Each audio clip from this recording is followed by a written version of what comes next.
અમને ભણાવવાના છે જ્યોગ્રાફી, બરાબર ને? આપણો આ ડેમો ચાલે છે.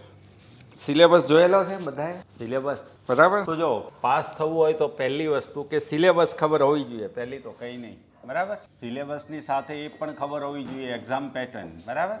એ બધું તમને ખબર જ હશે આજે.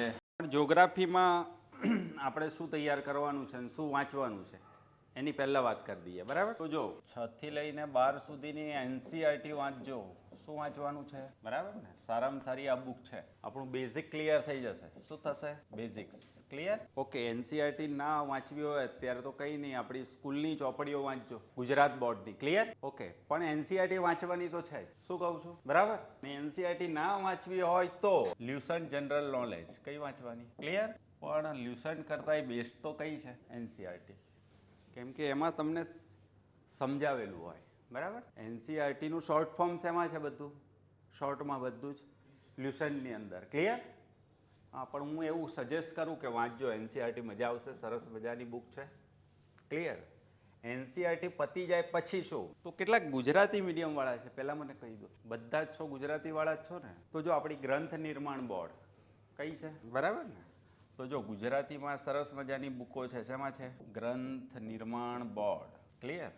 એની કઈ કઈ બુકો કરવાની છે? તો ફિઝિકલ જ્યોગ્રાફી, બરાબર. ભૌતિક ભૂગોળ. ભૌતિક ભૂગોળમાં 2 બુકો આવશે, બરાબર ને? એક ભૌતિક ભૂગોળ જસાણીની, બરાબર. અને ભૌતિક ભૂગોળની અંદર એક ઓશનોગ્રાફી નથી આપ્યું, અને ઓશનોગ્રાફી માટે જસાણીએ અલગથી બુક લખી છે, સમુદ્રશાસ્ત્ર. કઈ છે, બરાબર ને? આ બંને બુકો કોની છે? શાહ એન્ડ જસાણી, એટલે જસાણી તરીકે ઓળખાય છે. ક્લિયર. આ બુક વાંચવાની. ઓકે, સારું. ચાલો, આ વાત થઈ ફિઝિકલ જ્યોગ્રાફી. પણ ભારત માટે વાંચવાની છે વાયપી પાઠક. કઈ? વાયપી પાઠકની બુક છે, ગ્રંથ નિર્માણ બોર્ડની જ છે. ક્લિયર. ઓકે, અને ગુજરાત માટે વાંચવાની છે ગુજરાતની પ્રાદેશિક ભૂગોળ, અને એના લેખક છે મંજુલાબેન દવે. કોણ છે? મંજુલાબેન. ક્લિયર. સારું, ચાલો, આટલું તો કરવાનું છે ને? છે જ. ક્લિયર. ઓકે, એ સિવાય હું ક્લાસ નોટ તો આપણે લખીશું જ, બરાબર. એડવાન્સ વાંચવાની થાય તો ઈચ્છા હોય તો ખુલ્લર વાંચજો. શું વાંચજો? ડીઆર ખુલ્લર, ફિઝિકલ જ્યોગ્રાફી, બરાબર. ખુલ્લર ના વાંચવી હોય તો માજીદ હુસૈન વાંચજો, ફિઝિકલ જ્યોગ્રાફી. પણ એ બધું એડવાન્સ લેવલ ઉપર, બરાબર ને? ક્લિયર. પણ આટલું પહેલાં કરી નાખજો. કેટલી વસ્તુ? તો એનસીઆરટી 6 થી લઈને ક્યાં સુધી? ક્લિયર. ઓકે, અને એ પતે પછી આપણે વાંચવાની છે 4 બુક છે. કેટલી છે? ગ્રંથ નિર્માણ બોર્ડની. કઈ કઈ? તો ભૌતિક ભૂગોળ, બરાબર, અને સમુદ્રશાસ્ત્ર. બંને કોનું છે? ભારત. કોનું છે? ગુજરાત, બરાબર. ઓકે, સારું. ચાલો, એ સિવાય એક કામ કરવાનું તમારે. ભૂગોળ છે તો નકશા તો જોઈએ ને? શું જોઈએ, બરાબર?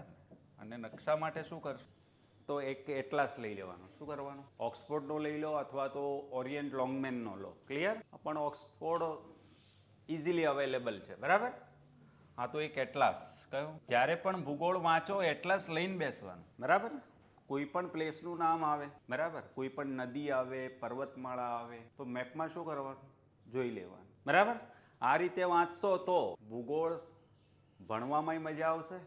ક્લિયર. અને નકશા બેઝ સવાલો હોય એ પણ તમે સોલ્વ કરી શકો. ક્લિયર. અલગથી આપણે કંઈ કરવું પડે નહીં. ક્લિયર ને? ઓકે, સારું. ચાલો, આટલું કર્યા પછી આની સાથે જો એક તો નકશો તો રાખવાનો છે, પણ ઓલ્ડ ક્વેશ્ચન પેપર જોતા રહેવાનું ભાઈ. શું? આપણા જીપીએસસીના, બરાબર, ડીવાયએસઓ છે, ક્લાસ 1 2 છે, બરાબર. એના જે કોઈ એક્ઝામ લેવાયેલી છે છેલ્લા 3 વર્ષ. કેટલા વર્ષ? બહુ નહીં, આગળ નહીં જતા. ક્લિયર. છેલ્લા 3 વર્ષમાં ભૂગોળના કયા પ્રશ્ન આવે છે એ તમારે શું કરવાનું? સ્ટડી કરતા રહેવાનું. ક્લિયર. હા, અને એનું કારણ શું છે તો તમને આઈડિયા આવશે. શું આવશે? કે ભૂગોળમાંથી કઈ ટાઈપના પ્રશ્નો આવે છે. ક્લિયર. અને વાંચતી વખતે આપણે ધ્યાન રાખવાનું કે આ સેક્શનમાંથી આવા પ્રશ્ન પૂછાઈ શકે. ક્લિયર. સમજાયું કે નહીં? કે એકલું વાંચવાથી પાસ થવાતું નથી. વાંચવાની સાથે આપણને સમજ એ હોવી જોઈએ ને કે ભાઈ આમાંથી આવું પૂછાઈ શકે. ક્લિયર, બરાબર કે નહીં? તો આટલી વસ્તુ કરવાની છે તમારે. ક્લિયર. એક તો એનસીઆરટી વાંચી લેજો, આ 4 બુક વાંચવાની છે, સાથે સાથે નકશો લઈને બેસ અને ક્વેશ્ચન પેપરનો સ્ટડી કરતો. ક્લિયર. ઓકે, હવે કોઈ સવાલ છે? શું વાંચવું, શું નહીં? સિલેબસ તો જોયેલો જ હશે, બરાબર. સિલેબસ સાથે રાખવાનું. ક્વેશ્ચન પેપર અને સિલેબસ હંમેશા સાથે જ જોઈએ. ક્લિયર. કેમ કે સિલેબસમાંથી જ આપણે તૈયારી કરવાની છે ને. તો સિલેબસમાં કેટલું કમ્પ્લીટ થયું, કેટલું બાકી છે, બરાબર, એ સિલેબસમાંથી કેવા ક્વેશ્ચન આવે છે, સાથે ક્વેશ્ચન પેપર એ હોય. ક્લિયર. સારું, ચાલો, તો હવે આપણે વાત કરીએ. શેની વાત કરીએ? સિલેબસનો પહેલો ટોપિક કયો છે? તો જો એમાં આપેલું છે સામાન્ય ભૂગોળ. શું આપેલું છે? બરાબર. અને સામાન્ય ભૂગોળની અંદર આપેલું છે પહેલું જ શું આપેલું છે? સૌરમંડળના ભાગરૂપે પૃથ્વી. બરાબર. સારું, ચાલો એમાં ટોપિકો આપેલા છે. પછી આપેલું છે તમને શું આપેલું છે? ભૌતિક ભૂગોળ. શું આપેલું છે? બરાબર. પછી છે સામાજિક ભૂગોળ. કયું છે? અને ચોથું આપેલું છે આર્થિક ભૂગોળ. બરાબર ને? તો મેન 4 ટોપિક છે આપણે કરવાના. કયા કયા? સામાન્ય ભૂગોળ, ભૌતિક ભૂગોળ, સામાજિક ભૂગોળ, આર્થિક ભૂગોળ. ક્લિયર? પણ સામાન્ય ભૂગોળની અંદર જો આપણે ભણીએ સૌરમંડળ, પૃથ્વીની ગતિ. બરાબર ને? પૃથ્વીની ગતિ ને પછી આવશે ઋતુ પરિવર્તન. બરાબર. સામાન્ય ભૂગોળમાં આપણે આટલું જ ઇન્ક્લુડ કરી શકીએ, પણ પછીથી જે ટોપિક આપેલા છે બરાબર, એ બધા શેના છે? ભૌતિક ભૂગોળના છે. ભલે લખ્યા છે શેમાં? સામાન્ય ભૂગોળમાં, પણ એ છે ને ભૌતિક ભૂગોળ. ભૌતિક ભૂગોળની અંદર 3 વસ્તુ ભણવાની આવે. કેટલી? જીઓમોર્ફોલોજી. શું આવે? બરાબર. સિમ્પલી કહીએ મૃદાવરણનો સ્ટડી આવે. કયો આવે? પૃથ્વીનું પર્યાવરણ કહીએ તો આમાં 4 આવરણ છે. કેટલા છે? કયા કયા? મૃદાવરણ, જલાવરણ, વાતાવરણ અને જીવાવરણ. ક્લિયર? જીવાવરણનો સ્ટડી આપણે સ્પેશિયલી બાયોલોજીમાં કરીએ. શેમાં કરીએ? પણ ભૂગોળની અંદર આપણે આ 3 આવરણ ભણવાના છે. કયા? મૃદાવરણ, જલાવરણ અને વાતાવરણ. જીવાવરણ નહીં. બરાબર. કેમ કે એ બાયોલોજી ભણશું. બાયોલોજી સાયન્સના સાહેબ થોડું ઘણું ભણાવશે. બરાબર ને? એટલું પૂરતું છે. પણ જીઓમોર્ફોલોજી એટલે ભૂસ્તર, ભૂસ્તર રચનાશાસ્ત્ર. કયું? બરાબર ને? અત્યારે પૂરતું આપણે કહીએ કે મૃદાવરણ ભણવાનું. શું ભણવાનું છે? ક્લિયર? પછી આવે ક્લાઇમેટોલોજી. શું આવે? બરાબર. હા, આબોહવા શાસ્ત્ર. શું? અને એની અંદર આપણે ભણવાનું છે. શું ભણવાનું છે? એટમોસ્ફિયર, વાતાવરણ. ક્લિયર? અને આવે સમુદ્રશાસ્ત્ર, ઓશનોગ્રાફી. શું આવે? ક્લિયર? એમાં ભણવાનું છે સમુદ્રશાસ્ત્ર. ક્લિયર? તો આ 3 આવરણનો સ્ટડી છે. એના પછી સામાજિક ભૂગોળમાં આવે વસ્તી. શેનું? વસ્તી વિતરણ. બરાબર ને? એ બધું density, sex ratio, literacy. Census ભણવાનું છે આપણે. શું ભણવાનું છે? સેન્સસ 2011, 2011ની વસ્તી ગણતરી. ક્લિયર? ઓકે. અને આર્થિક ભૂગોળની અંદર આપણી આર્થિક પ્રવૃત્તિઓ આવે. શું આવે? અને આ વસ્તુ તમે ભણશો. આ સેક્શન એવો છે કે અર્થશાસ્ત્ર અને ભૂગોળનો કોમન છે. કેવો છે? ક્લિયર? કોમર્સવાળા કેટલા છે? કોમર્સવાળા છે ને, બાકીના સાયન્સવાળા ત્રણેય. તમે ત્રણેય આર્ટ્સ, સાયન્સ, કોમર્સ, આર્ટ્સ બધા જ છે આપણે. બરાબર ને? તો કોમર્સવાળાને થોડો લાભ થશે શેમાં? આ સેક્શનની અંદર. કેમ કે મુખ્ય આપણે આર્થિક પ્રવૃત્તિઓની વાત કરીએ તો પ્રાથમિક ક્ષેત્રની પ્રવૃત્તિઓ. બરાબર. સેકન્ડરી સેક્ટર, ગૌણ ક્ષેત્ર કહીએ અથવા દ્વિતીય ક્ષેત્ર અને તૃતીય ક્ષેત્ર. બરાબર ને? એ પ્રવૃત્તિઓ આપણે ભણવાની છે. ક્લિયર? ઓકે. તો મેન તો ભણવા જેવું થાય છે કંઈક. બરાબર ને? કશુંક અઘરું લાગે આપણને એ આ છે પોર્શન. કયો છે પોર્શન? આને જ ખરેખર શું કહેવાય? ભૂગોળ કહેવાય. સમજાયું? હા. બાકી આ વસ્તી ગણતરીને એ તો સામાન્ય બાબતો છે. ક્લિયર? તો ભૂગોળ જેવું કંઈક હોય તો ક્યાં છે? ભૌતિક ભૂગોળ છે. ક્લિયર? ઓકે. સારું, ચાલો. તો આ સહેજ ઓવરઓલ ડિસ્કશન કરીએ આપણે શેની? સિલેબસની. પણ હવે આજે ભણીએ ને, તો શરૂ કરીએ. શેનાથી કરીએ? પહેલો ટોપિક સામાન્ય ભૂગોળમાં સૌરમંડળના ભાગરૂપે પૃથ્વી. ક્લિયર? સાથે લખતા જશો ને? બરાબર. જ્યાં લખતા ના ફાવે ત્યાં મને કહેજો કે ભાઈ આ કેવી રીતે લખીએ. બરાબર. તો જો સૌરમંડળના ભાગરૂપે પૃથ્વી. બરાબર ને? સૌરમંડળ ઉપર આપણે પછી આવીએ, પણ પહેલા આપણે શેની માહિતી મેળવીએ? પૃથ્વીની. બરાબર ને? બેઝિક ઇન્ફોર્મેશન, સામાન્ય માહિતી મેળવીએ આપણે. પછી કોના ઉપર જઈએ? સૌરમંડળ ઉપર. ક્લિયર? સારું. તો પહેલી વાત કરીએ પૃથ્વીની ઉત્પત્તિ. શેની વાત કરીએ? ફર્સ્ટ પહેલું તો જો પૃથ્વી અને બીજા બાકીના જે ગ્રહો છે એની ઉત્પત્તિ વિશે લગભગ 15 થી 20 પરિકલ્પનાઓ છે. કેટલી છે? મીન્સ તુક્કાઓ છે. સિમ્પલી આપણે દેશી ભાષામાં શું કહેવાય? તુક્કા. કેમ કે સૌરમંડળમાંથી આ જે ગ્રહો, સૌરમંડળના ગ્રહો કેવી રીતે બન્યા છે એ કોઈને ખબર નથી. બરાબર. સાયન્ટિસ્ટો જે કોઈ થઈ ગયા એ માત્ર એમની પાસે જે સાયન્ટિફિક નોલેજ છે એના આધારે એમની લેબોરેટરી બેઠા બેઠા શું કર્યું છે? એમણે માત્ર કલ્પનાઓ આપી છે કે ભૂતકાળમાં આવું થયું હશે. ક્લિયર? અને એટલે આપણે એને થિયરી નથી કહેતા, કેમ કે એને પ્રૂવ કરી શકાય નહીં. અને એટલે આપણે એને શું કહીએ? હાઇપોથિસિસ. શું કહેવાય? પરિકલ્પનાઓ.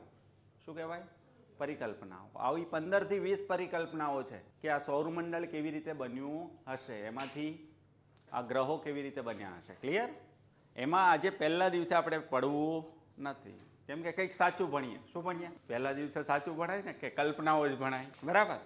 તો જો અત્યારે આપણે એવું માનીએ ખાલી કે એવું બધા સાયન્ટિસ્ટો માને છે કે સૌરમંડળના જે કોઈ ગ્રહો છે બરાબર ને, એ તમામની ઉત્પત્તિ શેમાંથી થયેલી છે? સૂર્યમાંથી. શેમાંથી થયેલી છે?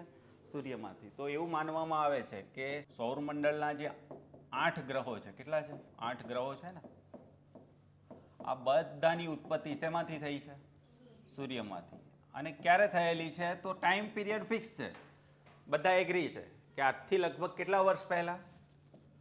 4.6 કેટલા બિલિયન, બરાબર ને? બિલિયન એટલે 100 કરોડ, એટલે 460 કરોડ વર્ષ પહેલા સૌરમંડળના 8 ગ્રહો શેમાંથી છૂટા પડેલા છે? સૂર્યમાંથી. ક્લિયર? એ કલ્પનાઓ આપણે ભણીશું, પણ આજે નહીં. પેલા આજે શેની માહિતી મેળવીએ? પૃથ્વીની. રાઈટ? ઓકે, સારું, ચાલો. ઉત્પત્તિ તો થઈ ગઈ છે. ઓકે, આવીએ શેના ઉપર આવીએ? એનો શેપ એન્ડ સાઇઝ, બરાબર ને? કદ અને આકાર. શેના ઉપર આવીએ? Shape and size. Clear? Origin. અને ઉત્પત્તિ એટલે કહીએ ઓરિજિન ઓફ ધ અર્થ અથવા તો ઓરિજિન ઓફ પ્લેનેટ્સ. ક્લિયર? તો કદ અને આકારની વાત કરીએ તો પૃથ્વી આપણે કહીએ છીએ કે એક ગોળો છે. કેવો છે? બરાબર ને? પણ ગોળા કરતાંય આપણે કેવું હોય તો એ છે ઓબ્લેટ. શું કહેવાય? ઓબ્લેટ સ્ફિરોઇડ છે. શું છે? Oblate સ્ફિરોઇડ.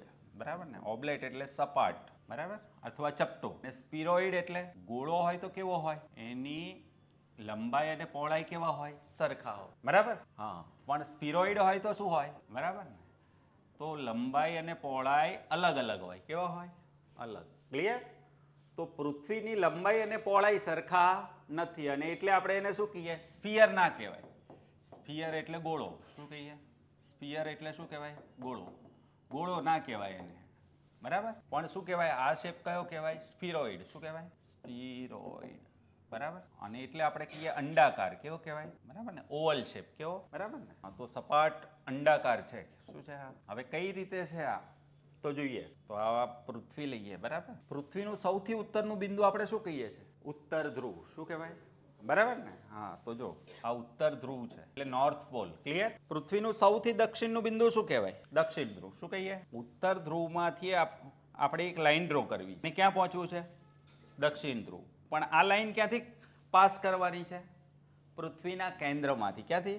Centre of the earth. Clear? તો આ પાસ કરીએ આપણે ક્યાંથી? કેન્દ્રમાંથી રેખા. આ જે રેખા છે એને આપણે શું કહીએ? આ કલ્પના જ છે આપણી. આવી કોઈ રેખા છે નહીં પૃથ્વીમાં. બરાબર? સારું, ચાલો હું બતાવું. 3D માં જોઈએ આપણે. આ શું છે? ગોળો છે. બરાબર? આ સૌથી ઉત્તરનું બિંદુ. બરાબર? આ સૌથી દક્ષિણનું. ઉત્તર ધ્રુવથી દક્ષિણ ધ્રુવ જવું છે. બે રીતે જવાય. એક સરફેસ ઉપરથી. ક્યાંથી? સપાટી ઉપરથી. સપાટી ઉપરથી નથી જવું. આપણે ક્યાંથી જવું છે? હા, પૃથ્વીના કેન્દ્રમાંથી. રાઈટ? હા, વચ્ચે કેન્દ્ર છે. કેન્દ્રમાંથી ક્યાં જઈએ? દક્ષિણ ધ્રુવ. ક્લિયર? તો આ જે ઊભી રેખા થઈ એને શું કહેવાય? હા, ડાયામીટર તો છે જ. હા, વ્યાસ કહેવાય. ચલો, બીજો આપણે એને શું કહીએ છીએ? પૃથ્વીની ધરી કહેવાય. શું કહેવાય? Axis of the earth. શું કહેવાય? બરાબર ને? આ છે પૃથ્વીની ધરી. શું છે? બરાબર? પૃથ્વીની ધરી અથવા તો આ એને કહીએ પૃથ્વીની ઉત્તર દક્ષિણ લંબાઈ છે. કઈ લંબાઈ છે? કેટલી હશે? બોલો. હા, પૃથ્વીની ધરી અથવા તો કહીએ પૃથ્વીની ઉત્તર દક્ષિણ લંબાઈ આપણે માપીએ. કેટલી થાય? પૃથ્વીની ઉત્તર દક્ષિણ લંબાઈ તો એ છે 12,714 કિલોમીટર. કેટલી છે? ક્લિયર? હા, તો આવું બનાવી નાખું. બરાબર? હા, તો પૃથ્વીની ઉત્તર દક્ષિણ લંબાઈ કેટલી છે? અહીંયા કેન્દ્ર બનાવજો એટલે યાદ રહે આપણને કે આ કેન્દ્રમાંથી પસાર કરેલી છે. બરાબર? 12,714 કિલોમીટર છે. જો પૃથ્વી પરિપૂર્ણ ગોળો હોત, શું હોત? Perfect sphere. ક્લિયર? તો આપણે આ માપીએ. કઈ લંબાઈ? આ લંબાઈ કઈ ગઈ? પૂર્વ પશ્ચિમ લંબાઈ. કઈ લંબાઈ? પૂર્વ પશ્ચિમ લંબાઈ પણ કેટલી થવી જોઈએ? 12,714 જ થવી જોઈએ. પણ આ લંબાઈ કેટલી છે? 12,756 કિલોમીટર છે. કેટલી છે? બરાબર ને? કેટલી વધી ગઈ? 14 થી 56 થઈ ગઈ ને? 42 કિલોમીટર વધી ગઈ. કેટલી? હવે આ લંબાઈ કેવી રીતે માપી હશે એ કહી દઉં પહેલા તો. બરાબર ને? તો આ શું છે? ગોળો છે. ઉત્તર ધ્રુવ, આ દક્ષિણ ધ્રુવ. ક્લિયર? ઉત્તર ધ્રુવ એટલે સૌથી ઉત્તરનું બિંદુ, દક્ષિણ ધ્રુવ એટલે દક્ષિણનું બિંદુ. તો એમ આ સૌથી તમને કયું મળે? પૂર્વનું બિંદુ મળે. રીતે પશ્ચિમનું બિંદુ પણ મળે. અને પૂર્વના બિંદુને કોની સાથે જોડીએ? પશ્ચિમના બિંદુ સાથે. અને આ જોડતી રેખા પણ ક્યાંથી પસાર થવી જોઈએ? કેન્દ્રમાંથી. આમ સપાટી ઉપરથી નહીં. ક્લિયર? હા, તો કેન્દ્રમાંથી આ પસાર થાય આ રેખા. ક્લિયર? આ રેખાને ધરી નહીં કહીએ આપણે, નહીં વિષુવવૃત્ત કહીએ. બરાબર? કેમ કે આ વચ્ચેથી પસાર થાય છે પૃથ્વીની અંદરથી. ઓકે, અને આ આપણે કહીએ પૃથ્વીની કઈ લંબાઈ? પૂર્વ પશ્ચિમ લંબાઈ. કઈ લંબાઈ છે? ક્લિયર? તો પૃથ્વીની પૂર્વ પશ્ચિમ લંબાઈ કેટલી છે? 12,756. ક્લિયર? આવું કેમ થયું હશે? ખરેખર તો શું હોવું જોઈએ? ઉત્તર દક્ષિણ લંબાઈ જેટલી શું હોવી જોઈએ? પૂર્વ પશ્ચિમ લંબાઈ. પણ આ લંબાઈ 42 કિલોમીટર કેમ વધી ગઈ? અને એટલે જ આપણે કહીએ આ પૃથ્વી કેવી થઈ ગઈ? હા, સપાટ અંડાકાર. ક્લિયર? આ અંડાકાર આકાર કેમ થઈ ગયો પૃથ્વીનો? એનું કારણ હશે કોઈ? આવું કેમ થયું? ગ્રેવિટી નહીં. હા, પૃથ્વીની આપણે કહીએ કઈ ગતિ? ધરીભ્રમણ ગતિ. કઈ? ધરીભ્રમણ અથવા તો પૃથ્વીની કઈ કહેવાય? પરિભ્રમણ. બરાબર ને?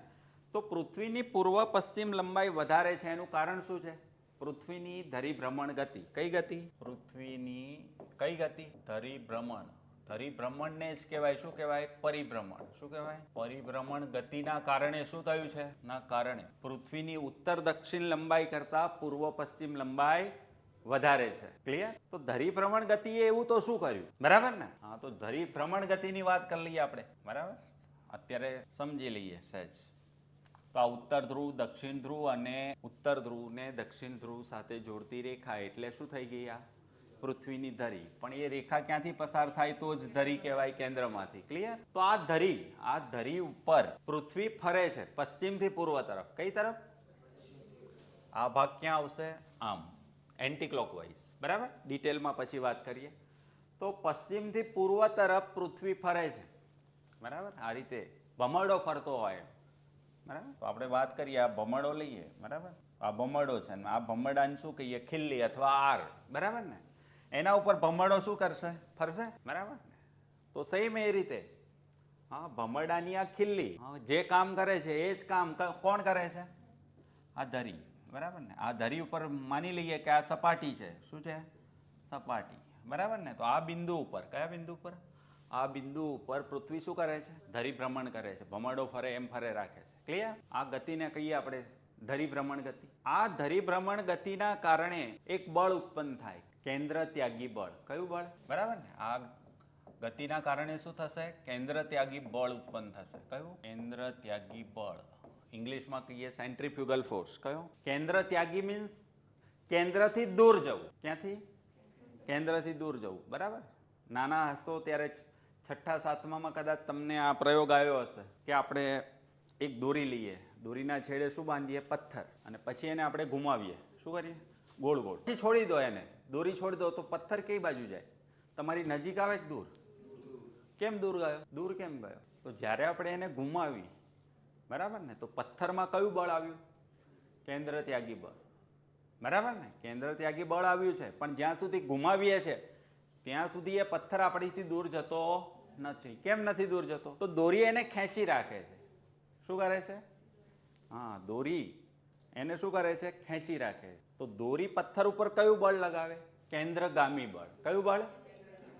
કેન્દ્ર તરફ ખેંચે છે ને પથ્થરને દોરી. પણ આપણે એને ઘુમાવ્યો તો પથ્થર પાસે કયું બળ છે? કેન્દ્ર ત્યાગી બળ. બરાબર ને?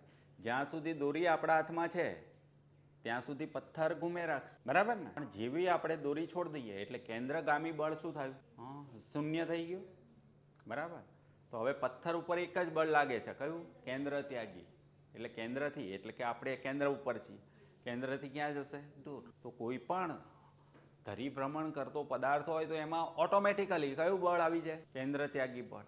અને આ ગોળો છે પૃથ્વી, આ ગોળા જેવા આકારના પદાર્થમાં કેન્દ્ર ત્યાગી બળ સૌથી વધુ ક્યાં લાગે? સવાલ એ ઊભો થાય ને. અહીંથી લઈને અહીંયા સુધીની આપણે વાત કરીએ તો કેન્દ્ર ત્યાગી બળ ક્યાં લાગે સૌથી વધારે? તો આપણે કહીએ સેન્ટ્રલ પોર્શનમાં. ક્યાં? મધ્ય ભાગમાં. અને મધ્ય ભાગ ક્યાં છે? અહીંયા. બરાબર ને? આ આખો શું છે? મધ્ય ભાગ ને. ક્લિયર? પૃથ્વી ગોળો છે તો ગોળામાં આખો શું થયો? આ મધ્ય ભાગ. બરાબર ને? તો મધ્ય ભાગમાં આ બળ કેવું છે? સૌથી વધારે છે. બરાબર? મધ્ય ભાગથી તમે ઉત્તર બાજુ જાઓ કે દક્ષિણ બાજુ જાઓ આ બળ ઘટતું જાય. સૌથી ઓછું બળ ક્યાં હોય? કેન્દ્ર ત્યાગી બળ સૌથી ઓછું ક્યાં હોય? ધ્રુવો ઉપર. ક્યાં? બરાબર ને? તો અહીંયા બળ શૂન્ય છે, અહીંયા સૌથી વધારે છે. ક્લિયર? તો આ જે પોર્શન છે મધ્ય ભાગ છે આ, બરાબર ને, એ કેન્દ્રથી ક્યાં જવાનો પ્રયત્ન કરે? દૂર. ક્લિયર? હા, તો જો આ જે વચ્ચેનો આ ઘેરાવો છે એ કેન્દ્રથી દૂર જવાનો પ્રયત્ન કરે. ક્યાં? દૂર. ક્લિયર? હા, અને દૂર જશે પણ શું થશે? હા, દૂર જશે એટલે કણો કણો વચ્ચે શું આવે? હા, જગ્યા વધે, જગ્યા વધવાની છે. હવે એ જે જગ્યા પડી એ પૂરવી તો પડશે, અને એ પૂરવા માટેનું જે દ્રવ્ય જોઈએ, પદાર્થ જોઈએ, એ ક્યાંથી આવશે? ધ્રુવો ઉપરથી. ક્યાંથી? ધ્રુવો ઉપરથી પદાર્થ ખસીને ક્યાં આવે? આ ભાગમાં. કયા ભાગમાં? અહીંયા. અહીંથી પદાર્થ ક્યાં આવે? આ બાજુ. ક્લિયર? અહીંથી કઈ બાજુ જાય? વચ્ચે બાજુ. બરાબર ને? અહીંથી વચ્ચે બાજુ. બરાબર? હા, તો ધ્રુવો ઉપરથી દ્રવ્ય ખસીને ક્યાં આવ્યું? વચ્ચેના ભાગમાં. ક્લિયર? હા, તો ધ્રુવોથી દ્રવ્ય કેવું થઈ ગયું? ઓછું. બરાબર? અને એ દ્રવ્ય ક્યાં આવી ગયું? મધ્ય ભાગમાં. ક્લિયર? હા, અને એના કારણે પૃથ્વીનો શેપ કેવો થયો? અંડાકાર થઈ ગયો. બરાબર ને? તો જો આપણે વાત કરીએ તો જો અહીંથી દ્રવ્ય, આ દ્રવ્ય શું થયું? રિમૂવ. અહીંથી આ દ્રવ્ય શું થઈ ગયું? રિમૂવ. ક્લિયર? દૂર થયું. હા, અને સરકીને ક્યાં આવી ગયું? અહીંયા આ પોર્શનમાં. ક્યાં? બરાબર ને? અહીંયા. બીજું ક્યાં આવ્યું? આ સાઈડ બી આવે. બરાબર? અને એના કારણે શેપ કેવો થયો આપણે જોઈએ તો ધ્રુવો ઉપર કેવી થઈ ગઈ? ફ્લેટ પૃથ્વી. કેવી થઈ ગઈ? સપાટ. કેવી થઈ ગઈ? જે ભાગ ઉપસેલો હોવો જોઈએ. બરાબર ને? એ ઉપસેલો નથી, કેમ કે ત્યાંથી દ્રવ્ય બધું ક્યાં આવી ગયું? અહીંયા ભાગ. બરાબર ને? તો આ લંબાઈ કેવી થઈ ગઈ? ઓછી. આ લંબાઈ કેવી થઈ ગઈ? વધી ગઈ. આવો શેપ છે પૃથ્વીનો. બરાબર ને? તો એની પાછળ જવાબદાર કોણ છે? પૃથ્વીની ધરીભ્રમણ ગતિ, અથવા તો આ ગતિના કારણે ઉત્પન્ન થતું કયું બળ? કેન્દ્ર ત્યાગી બળ. ક્લિયર છે? સમજાઈ ગયું? ઓકે, સારું. ચાલો, હવે પૃથ્વીનો આવો જે શેપ છે, આવો શેપ, સાયન્ટિસ્ટોએ એમને સ્પેશિયલ નામ આપ્યું છે. કયું નામ? જીઓઇડ. કયો? આ શેપને આપણે નાના હતા ત્યારે ચોપડીમાં લખેલું છે કે પૃથ્વીનો આવો આકાર કેવો છે? નારંગી જેવો છે. પણ નારંગી આવી હોય? ના હોય ને. બરાબર ને? પણ નાના હતા એટલે કહી દીધું શું? નારંગી જેવી છે. પણ નારંગી આવી ના હોય. એમ તો અહીંયા ખાડા હોય ને, આવા ખાડા નથી ત્યાં. બરાબર ને? ઓકે, તો આપણે કહીએ આ જે શેપ છે, સાયન્ટિસ્ટોએ એને શું નામ આપ્યું છે? જીઓઇડ. કયો શેપ? હવે જીઓઇડ એટલે શું? તો જીઓઇડનો મિનિંગ થાય અર્થ લાઇક શેપ. કેવો? અર્થ લાઇક શેપ. એટલે પૃથ્વીનો આકાર કેવો છે? તો કે પૃથ્વી જેવો. પૃથ્વીનો આકાર કેવો છે? કે પૃથ્વી જેવો આકાર. સાયન્ટિસ્ટોએ પૃથ્વી જેવો આકાર શોધવાનો પ્રયત્ન કર્યો કે ભાઈ આવો કોઈ પદાર્થ પૃથ્વી ઉપર મળે છે, પણ મળ્યો નહીં આવો સેમ આકાર. બરાબર? એટલે નવો શબ્દ શોધ્યો. કયો? જીઓઇડ. એનો મિનિંગ શું કર્યો? અર્થ લાઇક છે. પૃથ્વીનો આકાર કેવો છે? તો કે પૃથ્વી જેવો. કોના જેવો? બરાબર ને? ક્લિયર? અથવા તો પૃથ્વી ના કહીએ તો આપણે આ જીઓઇડ ના કહીએ તો શું કહેવાય? નારંગી જેવો. કેવો? બરાબર ને? કદાચ એમ લખ્યું હોય પ્રશ્નમાં કોઈ જગ્યાએ આવે કે પૃથ્વીનો આકાર નારંગી જેવો છે, તો આપણે ના નહીં પાડવાની. શું કહેવાનું? હા, ઓકે, કેમ કે આપણી સ્કૂલની ચોપડીઓમાં એ જ ચાલે છે. પણ ખરેખર સાચું નામ શું છે? જીઓઇડ. મીન્સ કેવો છે? પૃથ્વીનો આકાર કેવો છે? તો કે પૃથ્વી જેવો છે. કોના જેવો છે? ક્લિયર? સારું, ચાલો, આવો શેપ છે ને એના લીધે શું થયું છે? હા, સેન્ટરથી આપણે વિચારીએ. સેન્ટરથી આ ડિસ્ટન્સ કેવું છે? વધારે છે. આ ડિસ્ટન્સ કેવું છે? ઓછું છે. બરાબર? એના લીધે થશે શું? તો એના લીધે આપણું વેઇટ જો કરવામાં આવે, આપણું વજન કરવામાં આવે, બરાબર ને, તો ક્યાં વધારે થશે? ક્યાં ઓછું થશે? આપણું વજન. સાયન્સવાળા મને જવાબ આપો ભાઈ. ઉપર કેમ વધારે થશે? અહીંયા ને અહીંયા વધારે થાય. ધ્રુવો ઉપર વધારે થાય. કેમ વધારે થાય? સેન્ટ્રીફ્યુગલ અહીંયા નહીં લેવાનું આપણે. અહીંયા ગ્રેવિટીની વાત. બરાબર ને? આપણું વજન ડિપેન્ડ છે કોના ઉપર? હા, ગુરુત્વાકર્ષણ બળ. એના ઉપર ડિપેન્ડ છે. ગુરુત્વાકર્ષણ બળ પૃથ્વીનું ક્યાં રહેલું છે, અથવા તો ક્યાંથી ઉત્પન્ન થાય છે? કેન્દ્રથી. બરાબર ને? સારું, ચાલો, કેન્દ્ર ઓરિજિન છે શેનું? ગુરુત્વાકર્ષણ. બરાબર? અને ગુરુત્વાકર્ષણની વાત કરીએ તો કેન્દ્રથી આપણે દૂર જતા જઈએ. બરાબર ને? એમ ગુરુત્વાકર્ષણ બળ ઓછું થતું જાય. ગુરુત્વાકર્ષણ બળ ઓછું થાય તો પદાર્થનું વજન પણ કેવું થાય? ઓછું. ક્લિયર? તો કેન્દ્રથી કોણ નજીક છે? ધ્રુવો નજીક છે કે વિષુવવૃત્ત? આ ભાગ વિષુવવૃત્ત કહીએ ને, તો વિષુવવૃત્ત તો દૂર છે. કેવું છે? કેટલું દૂર છે કેન્દ્રથી? 12,756 ભાગ્યા 2 કરવા પડે. હા, એટલે કેટલા થયા? 6, 3, 8. બરાબર ને? આ બિંદુ કેટલા કિલોમીટર છે? 6,378 કિલોમીટરે છે. બરાબર ને? આ બિંદુ કેટલા અંતરે છે? ઉત્તર ધ્રુવ અને દક્ષિણ ધ્રુવ. તો 12,714 ભાગ્યા 2 એટલે કેટલા થાય? 6, 3, 5, 7. કેટલા? આ બિંદુ કેવું છે? નજીક. 21 કિલોમીટર નજીક છે. કોના કરતા? આના કરતા. ને નજીક હોય તો ગુરુત્વાકર્ષણ બળ વધારે લાગે.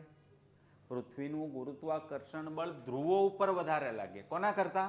વિષુવવૃત્ત કરતા. તો ધ્રુવો ઉપર વધારે લાગે તો ધ્રુવો ઉપર આપણું વજન વધારે થાય. ગુરુત્વાકર્ષણ બળ વધારે તો વજન પણ વધારે. ગુરુત્વાકર્ષણ બળ ઓછું તો વજન પણ ઓછું. સમજાઈ ગયું? તો ક્યાં ગુરુત્વાકર્ષણ બળ વધારે લાગશે? ધ્રુવો ઉપર. કેમ ધ્રુવો ઉપર વધારે લાગે? હા, તો કેન્દ્રથી આ અંતર ઓછું છે. ઓછું છે તો ગુરુત્વાકર્ષણ બળ વધારે લાગે. સમજાઈ ગયું? અંતર વધારે હોય તો ગુરુત્વાકર્ષણ બળ ઓછું લાગે. વધુ બળ ઓછું વજન, વધુ બળ વધારે વજન. તો જો આપણું વજન વિષુવવૃત્ત ઉપર કરવામાં આવે ને, બરાબર, ક્લિયર, અને ત્યાંથી આપણે જઈએ ધ્રુવો ઉપર ને ત્યાં જઈને વજન કરીએ આપણે, તો વિષુવવૃત્તથી સહેજ જઈ 5, 10, 15, 20, 25 ગ્રામ શું થાય? વધારે થાય વજન.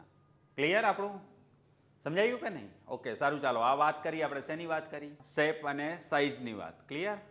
ઓકે, હવે આપણે વાત કરીએ કલર. શું વાત કરીએ? પૃથ્વીનો રંગ કેવો છે? કલર કેવો? હા, તો બ્લુ છે. કેવો છે? વાદળી. બરાબર ને? કારણ શું છે? બરાબર. તો આપણે જાણીએ છીએ, બહુ સિમ્પલ વસ્તુ છે કે પૃથ્વી સપાટી ઉપર બે વસ્તુ છે, જમીન છે, પાણી છે. બરાબર ને? અને એવું કહેવાય છે કે 71% સપાટી ઉપર શું છે? પાણી. બરાબર. 29% સપાટી ઉપર શું છે? જમીન. જમીન ઓછી છે અને પાણી વધારે છે. અને અવકાશમાંથી એ પાણીને આપણે જોઈએ તો કેવું દેખાય? વાદળી રંગનું. અને એટલે પૃથ્વી કેવી દેખાય છે? વાદળી. બરાબર ને? પૃથ્વીને કહેવાય બ્લુ પ્લેનેટ. કેવો કહેવાય? વાદળી ગ્રહ. ક્લિયર? આ તો ખબર જ હોય આપણને. નેક્સ્ટ વાત કરીએ. હા, પૃથ્વીનું વજન કરીએ ને. શું કરીએ? વજન.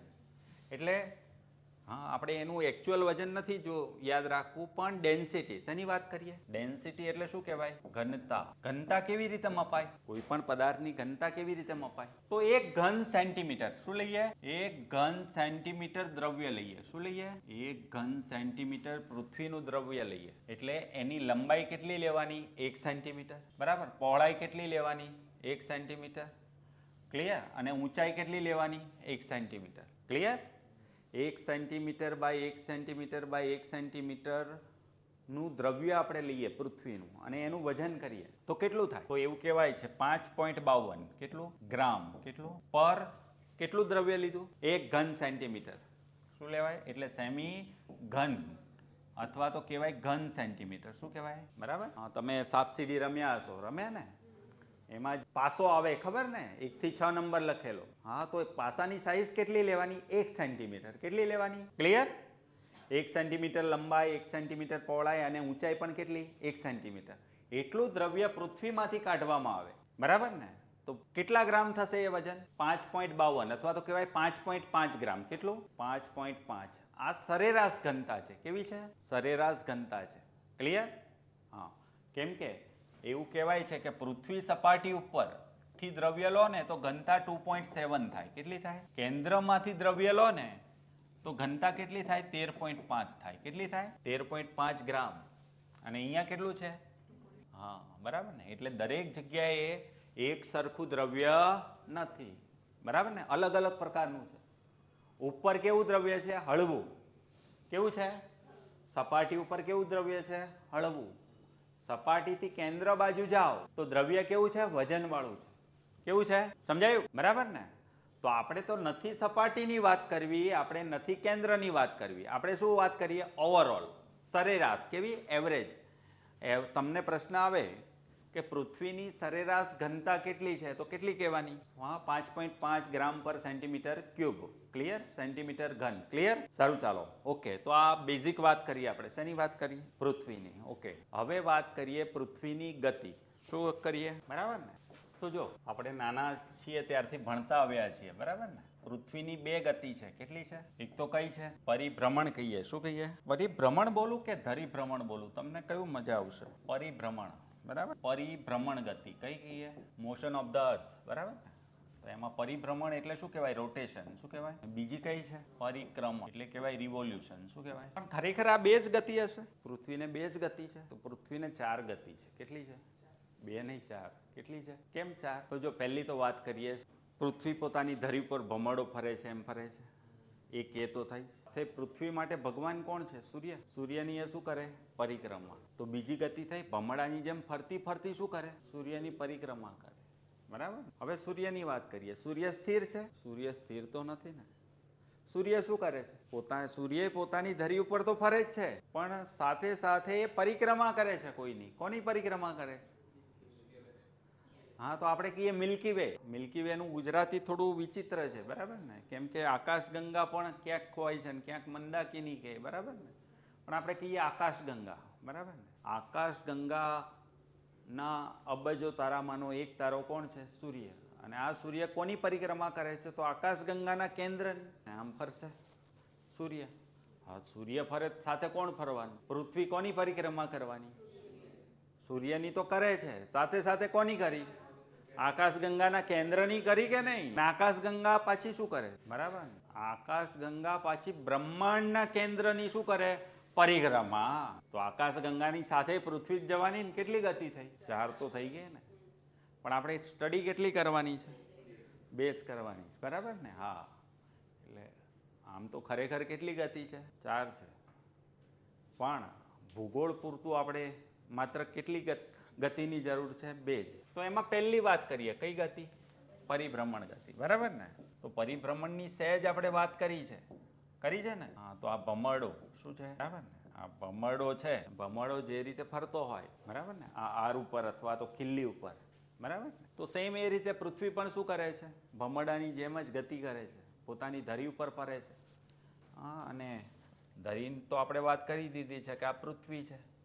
આ ઉત્તર ધ્રુવ, આ દક્ષિણ ધ્રુવ, અને એને જોડતી રેખા ક્યાંથી પસાર થવી જોઈએ? પૃથ્વીના કેન્દ્રમાંથી. તો આ પૃથ્વીની શું બની ગઈ? ધરી. પૃથ્વી પોતાની કાલ્પનિક ધરી, આવી કોઈ રેખા પૃથ્વીની અંદર છે નહીં, પણ આપણે સ્ટડી કરવા માટે, અભ્યાસ કરવા માટે શું કરી લીધું? કલ્પના કરી લીધી કે આવી એક ધરી છે, બરાબર ને? આ ધરી ઉપર પૃથ્વી કઈ તરફ?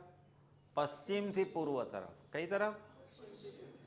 એન્ટી ક્લોકવાઇઝ, અથવા તો કહેવાય કાઉન્ટર ક્લોકવાઇઝ, ઘડિયાળના કાંટાની વિરુદ્ધ દિશામાં. ક્લિયર? પૃથ્વી પોતાની કાલ્પનિક ધરી પર પશ્ચિમથી પૂર્વ તરફ ગતિ કરે છે. આ ગતિને શું કહેવાય? હા, પરિભ્રમણ ગતિ કહેવાય. ક્લિયર? સાથે તમે લખતા કેમ નહીં? આમ લખતું જવાનું, પેન ચાલુ જ રાખવાની. શું કરવાનું? આમ સ્ટાર્ટ ચાલુ જ હોવી જોઈએ. સાચી ખોટી વાત છે? હા, શું લખશો?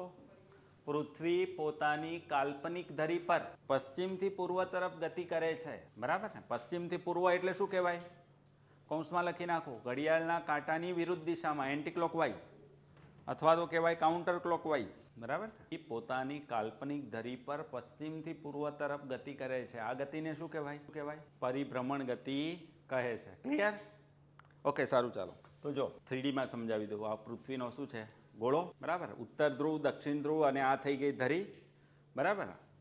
આ ભાગ, બરાબર ને? ડાયરેક્શનમાં વાત કરીએ તો એ તો ખબર જ હશે ને.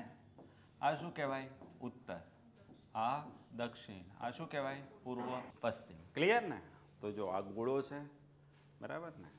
ઓકે, આ ઉત્તર ધ્રુવ, દક્ષિણ ધ્રુવ, આ ભાગ કયો છે? પશ્ચિમ.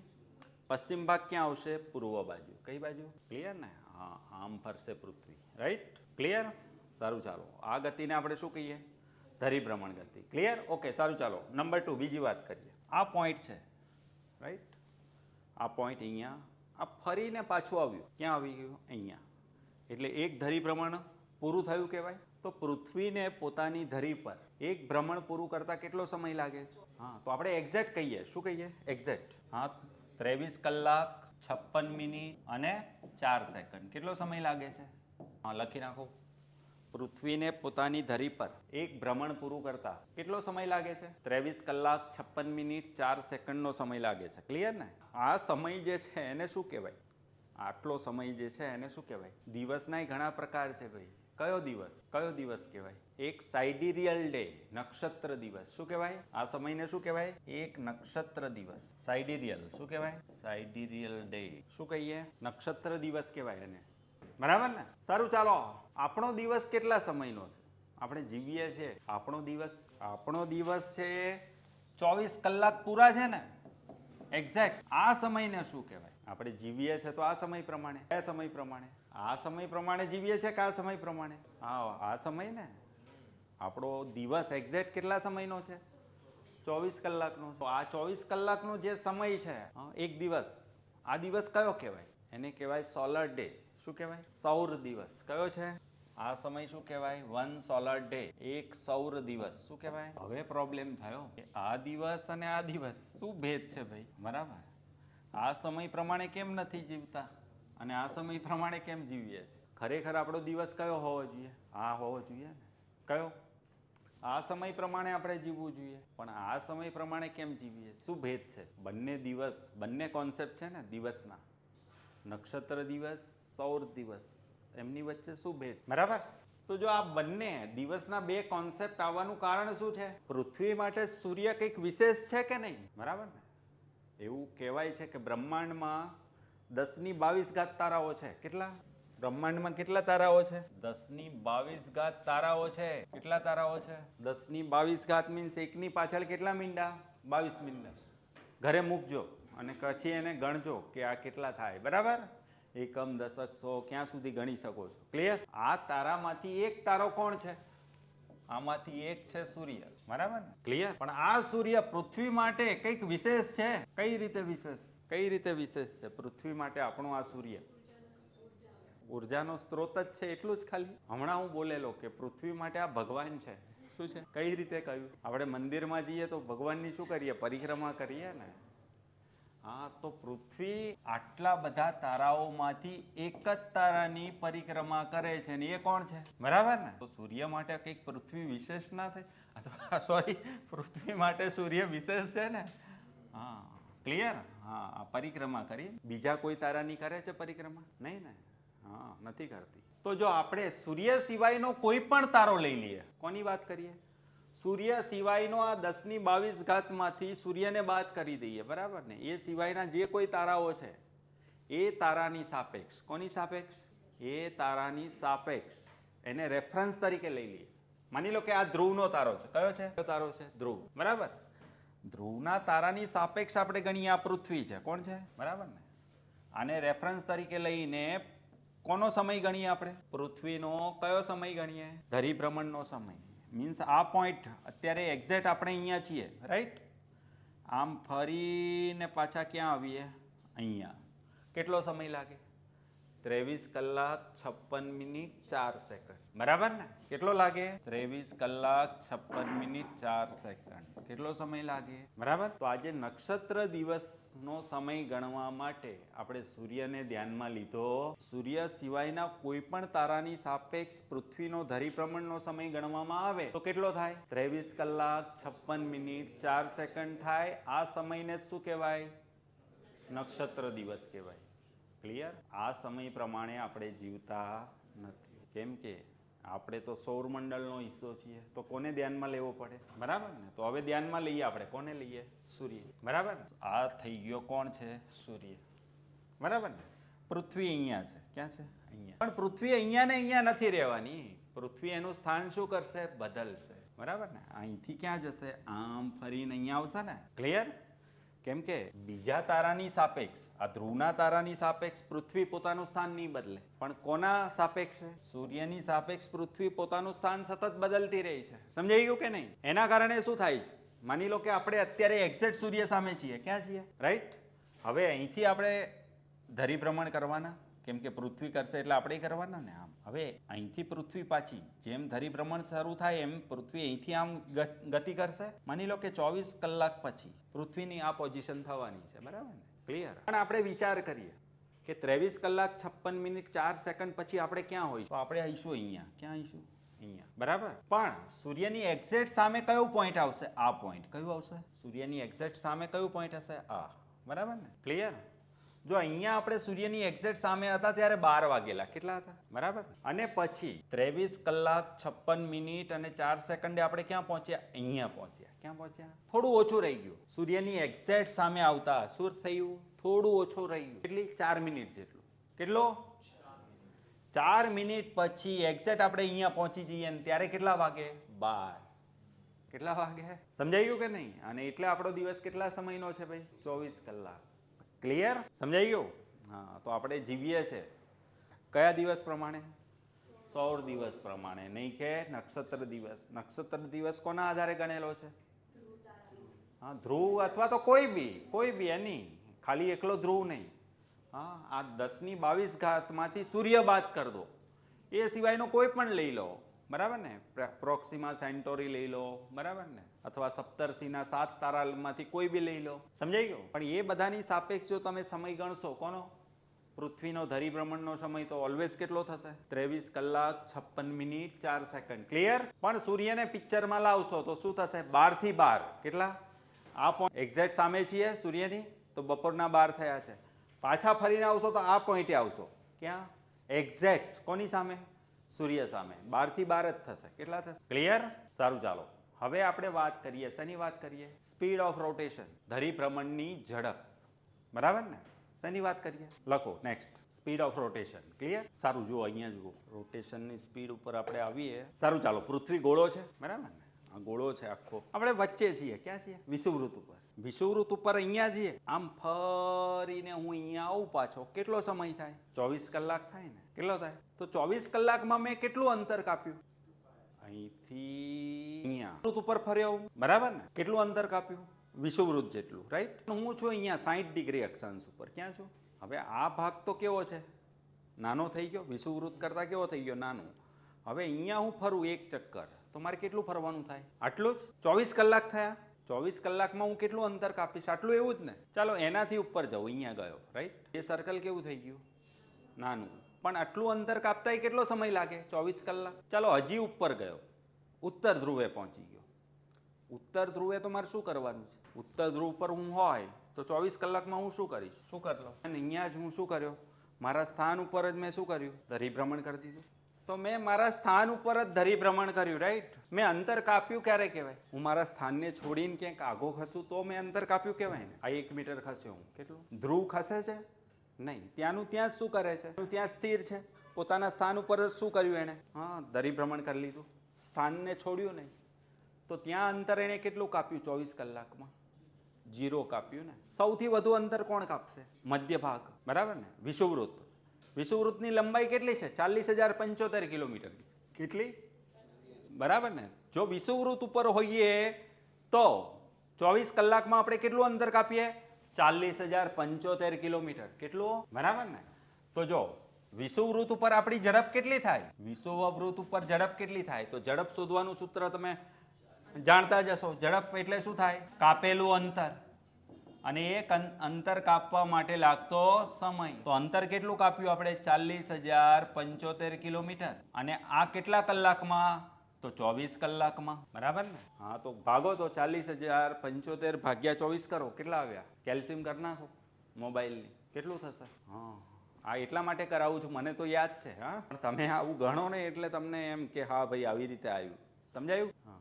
કેટલા થાય? 1600 કેટલા આવ્યા? 1669 પોઈન્ટ સમથિંગ આવ્યું, બરાબર ને. એટલે આપણે કહીએ 1670 કિલોમીટર. કેટલા કહીએ? હા, 1670 કિલોમીટર પ્રતિ કલાક, બરાબર ને. તો જો વિષુવવૃત્ત ઉપર ધરીભ્રમણની ઝડપ કેટલી છે? 1670 કિલોમીટર પ્રતિ કલાક. કેટલી છે? મીન્સ વિષુવવૃત્ત ઉપર આપણું જો ઘર હોય ને તો 1 કલાકમાં આપણે કેટલું અંતર કાપી લઈએ? 1670 કિલોમીટર. આ ઝડપે પ્લેન પણ દોડતું નથી. સમજાયું? હા, પ્લેનની સ્પીડ 800-900 થી વધારે હોય નહીં. કલાકનું કેટલું? 800 થી 900, બરાબર ને. એનાથી વધુ પ્લેન અંતર કાપે નહીં. આ તો પ્લેનથી પણ વધારે ઝડપથી આપણે શું કરીએ? વિષુવવૃત્ત ઉપર આપણું ઘર હોય તો ધરીભ્રમણ કરીએ, રાઈટ. ચાલો હવે વિષુવવૃત્તથી ઉપર જાઓ કે નીચે જાઓ, સર્કલ કેવા થતા જવાના? ના, મીન્સ અંતર ઓછું થશે, સમય તો 24 જ રહેવાનો. ક્લિયર? અને એનો મતલબ એ થવાનો કે આપણી ઝડપ હવે શું થવાની? ઘટતી જવાની. શું થવાની? તો જો ધરીભ્રમણની સૌથી વધુ ઝડપ ક્યાં હોય? વિષુવવૃત્ત ઉપર, રાઈટ. વિષુવવૃત્તથી તમે ઉત્તરે જાઓ કે દક્ષિણે જાઓ, ધરીભ્રમણની ઝડપ ઘટતી જાય, બરાબર ને. સિમ્પલી વાત કરીએ, બરાબર. અહીંયા હું છું 45 અક્ષાંશે, તો આ સર્કલ કેવું થઈ ગયું? નાનું થઈ ગયું, બરાબર ને. એટલે અંતર ઓછું થઈ ગયું, સમય એનો એ રહ્યો, બરાબર ને. તો અંશ ઘટતો જશે, છેદ તો એનો એ જ રહેવાનો. એટલે ઝડપ શું થવાની? ઘટતી જવાની. ક્લિયર? અને આ ઝડપ ઘટતી શૂન્ય થઈ જાય. ક્યાં? ધ્રુવો ઉપર. શું? ક્લિયર? હા, તો એવું લખી રાખજો કે ધરીભ્રમણની સૌથી વધુ ઝડપ ક્યાં હોય? પરિભ્રમણની સૌથી વધુ ઝડપ ક્યાં હોય? વિષુવવૃત્ત ઉપર હોય. કેટલી હોય? 1670 કિલોમીટર પ્રતિ કલાક. 40,075 તો શું છે? વિષુવવૃત્તની લંબાઈ. કોની લંબાઈ? બરાબર ને? હા. પરિભ્રમણની સૌથી વધુ ઝડપ વિષુવવૃત્ત પર હોય છે. ક્લિયર? આ ઝડપ કેટલી હોય છે? 1670 કિલોમીટર પ્રતિ કલાક હોય છે. ક્લિયર? વિષુવવૃત્તથી ઉત્તરે કે દક્ષિણે જતા ક્યાં? વિષુવવૃત્તથી ક્યાં જાઓ? ઉત્તરે કે દક્ષિણે જતા ધરીભ્રમણની ઝડપ. ધરીભ્રમણની ઝડપ શું લખાવું બોલો તો? હા, ઘટતી જાય છે અથવા તો ઓછી થતી જાય છે. ક્લિયર? હા, તો હવે લખો ધરીભ્રમણની સૌથી ઓછી ઝડપ ક્યાં હશે? ધ્રુવો ઉપર. ક્લિયર? ઉત્તર ધ્રુવ કે દક્ષિણ ધ્રુવ. બરાબર ને? આ બે બિંદુઓ એવા છે કે 24 કલાકમાં એ ક્યાંય મૂવ કરતા નથી, ત્યાંના ત્યાં જ સ્થિર રહે છે. ક્યાં? બરાબર ને? એટલે અંતર કેટલું થાય? 0. 0 / 24 એટલે 0. બરાબર? તો ધરીભ્રમણની સૌથી ઓછી ઝડપ ક્યાં હશે? ધ્રુવો ઉપર હોય છે. અને આ ઝડપ કેટલી હોય? 0 કિલોમીટર પ્રતિ કલાક. કેટલી? 0 કિલોમીટર પ્રતિ કલાક. ક્લિયર ને? સારું, ચાલો હવે લખો ધરીભ્રમણની અસરો. શું લખો? પરિભ્રમણની અસરો. શું અસર થશે આપણી લાઈફ ઉપર? બરાબર? ધરીભ્રમણ ગતિથી થાય છે શું? કયા પરિવર્તનો આવે છે? બરાબર? આ તો નાના હતા ત્યારનું આવડે છે આપણને. હા, તો લખો ધરીભ્રમણની અસરમાં પહેલી અસર શું લખીએ? તો દિવસ રાત થાય છે ને? શું થાય? દિવસ રાત થાય છે. શું થાય? તો જો આપ વાત કરીએ, આ કોણ છે? પૃથ્વી. ત્યાં કોણ છે? સૂર્ય. બરાબર ને? સૂર્યમાંથી પ્રકાશ આવશે તો ક્યાં પડશે? અડધી પૃથ્વી ઉપર પડશે ને? અડધી પૃથ્વી ઉપર પ્રકાશ આવશે કેમ કે પૃથ્વી ગોળો છે તો અડધો ગોળો પ્રકાશમાં છે. બરાબર ને?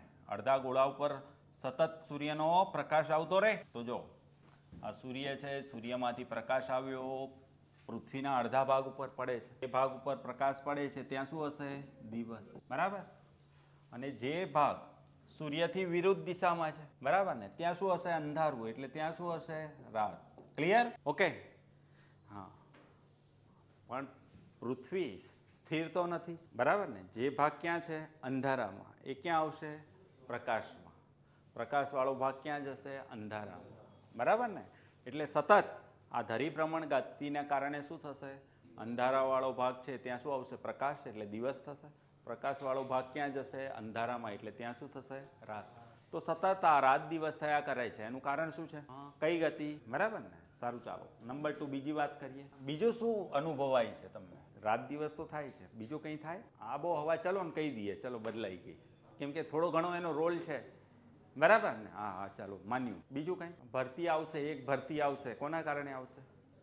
પૃથ્વીની ધરીભ્રમણ ગતિના કારણે એક ભરતી આવે. બરાબર ને? કેન્દ્ર ત્યાગી બળ લાગે ને તો પાણી ભાગે. ક્યાં ભાગે? સમુદ્રનું પાણી ક્યાં જાય?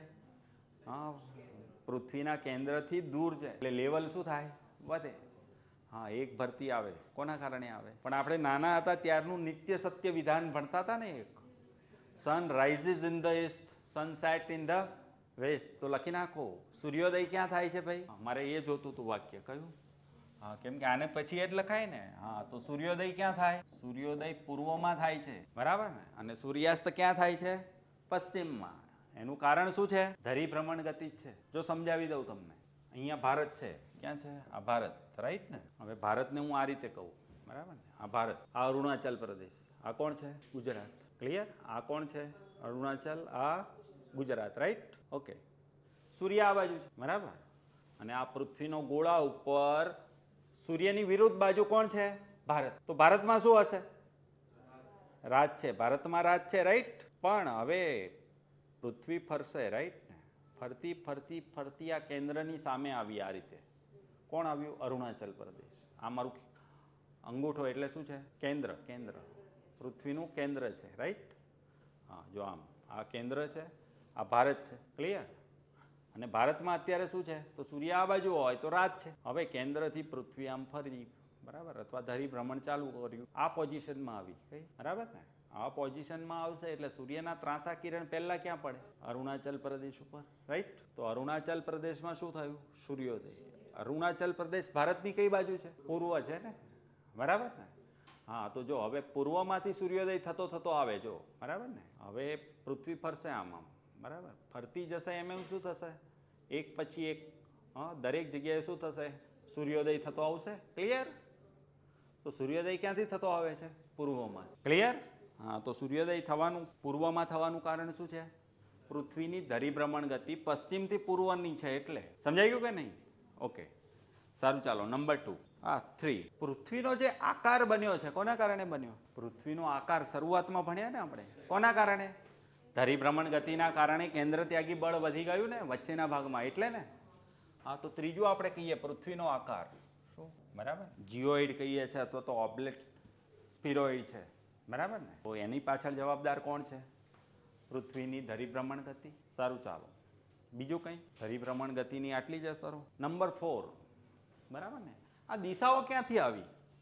આને ઉત્તર કહેવાય, દક્ષિણ કહેવાય, પૂર્વ કહેવાય, પશ્ચિમ કહેવાય. આ દિશાઓ આવી ક્યાંથી? દિશાઓનો ખ્યાલ ક્યાંથી આવે છે આપણને? તો પર્ટિક્યુલરલી 2 દિશાઓ તો કોના લીધે આવી? ધરીભ્રમણ ગતિના કારણે જ આવી ને, પૂર્વ અને પશ્ચિમ, બરાબર ને. જે બાજુ સૂર્યોદય થાય છે એને શું કહેવાય? પૂર્વ. જ્યાં સૂર્યાસ્ત થાય છે એને શું કહેવાય? પશ્ચિમ, બરાબર ને. હા, તો પૂર્વ પશ્ચિમ આવ્યું ક્યાંથી? એના આધારે જ નક્કી કર્યું, આ ઉત્તર ને આ દક્ષિણ. સમજાયું? તો દિશાઓ જો પૃથ્વી સ્થિર હોત, ધરીભ્રમણ કરતી ના હોત તો દિશાઓ હોત નહીં, બરાબર. સારું, ચાલો સમય. કોની વાત કરીએ? દિશાઓની સાથે સાથે સમયનો ખ્યાલ આવ્યો. કયો? સમય, કોન્સેપ્ટ ઓફ ટાઈમ, બરાબર ને. સમય ક્યાંથી આવ્યો? આ ધરીભ્રમણમાંથી તો સમય આવ્યો. હમણાં આપણે જોયું, આ ભારત લઈ લઈએ, આ અરુણાચલ પ્રદેશ, આ ગુજરાત છે, રાઈટ. હા, આ પૃથ્વીનું કેન્દ્ર લઈ લઈએ, આ બાજુ સૂર્ય છે, ભારતમાં રાત છે, કેમ કે વિરુદ્ધ બાજુ છે ને સૂર્યથી. હા, તો હવે ધરીભ્રમણ કરે પૃથ્વી, રાઈટ. અને આ પોઝિશનમાં અરુણાચલ પ્રદેશ આવે એટલે અરુણાચલ પ્રદેશ ઉપર સૂર્યના ત્રાંસા કિરણ પડે, ક્લિયર. અને ત્રાંસા કિરણ પડે છે, સૂર્યોદય થયો અને ત્યાંનો આપણે સ્થાનિક સમય લઈએ. હા, અહીંયા એક કોન્સેપ્ટ આવ્યો, સ્થાનિક સમય કોને કહેવાય? સ્થાનિક સમય, લોકલ ટાઈમ કોને કહેવાય? બરાબર ને. સમયના 2 કોન્સેપ્ટ છે. કેટલા છે? સ્થાનિક સમય અને પ્રમાણિત સમય. કયા? લોકલ ટાઈમ અને સ્ટાન્ડર્ડ ટાઈમ. લોકલ ટાઈમ એટલે સ્થાનિક સમય, બરાબર. સ્થાનિક સમય કોને કહેવાય? તો આકાશમાં સૂર્યની સ્થિતિના આધારે કોઈ પણ સ્થળનો સમય ગણવામાં આવે એને શું કહેવાય? સ્થાનિક સમય કહેવાય. ક્લિયર? કોના આધારે? કોઈ પણ સ્થળે તમે જાઓ, આકાશમાં સૂર્યની સ્થિતિના આધારે આપણે ગણવાનો છે સમય એ સ્થળનો, અને જે સમય મળે એ સ્થળનો શું કહેવાય? સ્થાનિક સમય. ક્લિયર? આકાશમાં સૂર્યની સ્થિતિના આધારે ગણવામાં આવતા સમયને શું કહેવાય? સ્થાનિક સમય કહેવાય. શું કહેવાય? Local time. ક્લિયર? બરાબર. અથવા તો કોઈ પણ સ્થળનો સમય જ્યારે આકાશમાં સૂર્યની સ્થિતિના આધારે ગણવામાં આવે તો તે સમયને તે સ્થળનો શું કહેવાય? સ્થાનિક સમય કહેવાય, લોકલ ટાઈમ. ક્લિયર? તો દરેક સ્થળને પોતાનો શું હોય? દરેક સ્થળને પોતાનો એક લોકલ ટાઈમ તો હોય ને, હોય જ, કેમ કે સૂર્યોદય તો થવાનો જ છે, બરાબર ને. ક્લિયર? તો ચાલો, અરુણાચલ પ્રદેશમાં સૂર્યોદય થયો, બરાબર ને. તો અરુણાચલ પ્રદેશમાં કેટલા વાગ્યા કહેવાય? હા, માની લો કે ત્યાંના સમય પ્રમાણે, અથવા તો સૂર્યોદય 7 વાગે થાય એવું માની લઈએ. કેટલા વાગે? હા, તો અહીંયા અરુણાચલ પ્રદેશમાં કેટલા વાગ્યા? સવારના 7. કેટલા? સવારના 7 થયા છે. પણ હવે આપણે ગુજરાતનો વિચાર કરીએ. કોનો? ગુજરાતમાં તો સૂર્યોદય થયો નથી હજી, બરાબર ને. આ પોઝિશનમાં વિચારો, બરાબર. તો અરુણાચલ પ્રદેશમાં ત્રાંસા કિરણ પડે, પણ ગુજરાત તો ક્યાં છે? સૂર્યની વિરુદ્ધ બાજુ છે ને હજી. હા, તો અરુણાચલ પ્રદેશની જગ્યાએ કોણ આવે? ગુજરાત, બરાબર ને. ત્યારે ગુજરાતમાં શું થાય? સૂર્યોદય. પણ અરુણાચલ પ્રદેશની જગ્યાએ ગુજરાતને આવતા 2 કલાક લાગશે. કેટલા? બરાબર ને. તો 2 કલાક પછી ગુજરાતમાં શું થવાનું છે? સૂર્યોદય. ક્લિયર? તો જો અરુણાચલ પ્રદેશમાં સવારના 7 વાગ્યા હોય ત્યારે આપણો સમય શું હોય? 2 કલાક આપણે કેવા છીએ? પાછળ. તો ગુજરાતનો સ્થાનિક સમય કેટલો કહેવાય? સવારનો 5. કેટલો? સવારના 5નો સમય છે. કેટલો? સમજાયું કે નહીં? હા, તો ભારતના 2 છેડા વચ્ચે સમયનો કેટલો તફાવત થયો? 2 કલાકનો થયો. સમજાયું? આ તફાવત ઊભો થાય જ. જેમ જેમ કોઈ પણ કન્ટ્રીની પૂર્વ પશ્ચિમ લંબાઈ વધારે હોય ને એમ તફાવત કેવો થાય? વધારે થતો જાય. સમજાયું? એ પછી ભણીશું આપણે. શેમાં? સમયની વિભાવના આપણે કોન્સેપ્ટ લઈશું. ટાઈમ ભણવાનો છે ને, કેમ કે પૃથ્વીની ગતિ પછી જ હશે સમય. શું હશે? સમય. અને પછી હશે ઋતુ પરિવર્તન. ક્લિયર? હા, તો એ વખતે ડિટેલમાં આપણે વાત કરશું. ક્લિયર? હા, તો આપણે કહીએ આ સમય આવ્યો ક્યાંથી? સમય ધરીભ્રમણ ગતિથી જ આવ્યો. કોના કારણે આવ્યો? ધરીભ્રમણ ગતિ ના હોત તો સમય પણ, સમજાઈ ગયો? હા, તો સમયનો ખ્યાલ ક્યાંથી આવ્યો? ધરીભ્રમણ. સારું, ચાલો નેક્સ્ટ આગળ વાત કરીએ. બીજું કંઈ તો લખો હવે. આ ધરીભ્રમણ ગતિના કારણે આપણે જોયું કેન્દ્ર ત્યાગી બળ તો ઉત્પન્ન થયું, સાથે સાથે એક બીજું બળ ઉત્પન્ન થાય, મરડ બળ, અથવા એને કહેવાય કોરિયોલિસ ફોર્સ. શું કહેવાય? આ અવાસ્તવિક બળ છે. કેવું છે?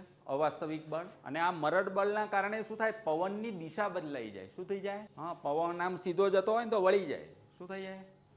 ડિફ્લેક્ટ. બરાબર. અને સાથે સાથે સમુદ્રના જે પ્રવાહો છે ગરમ ને ઠંડા પ્રવાહો, એના ઉપર પણ શેની અસર થાય? આ મરડ બળની. બરાબર, એ પણ શું લઈ લે?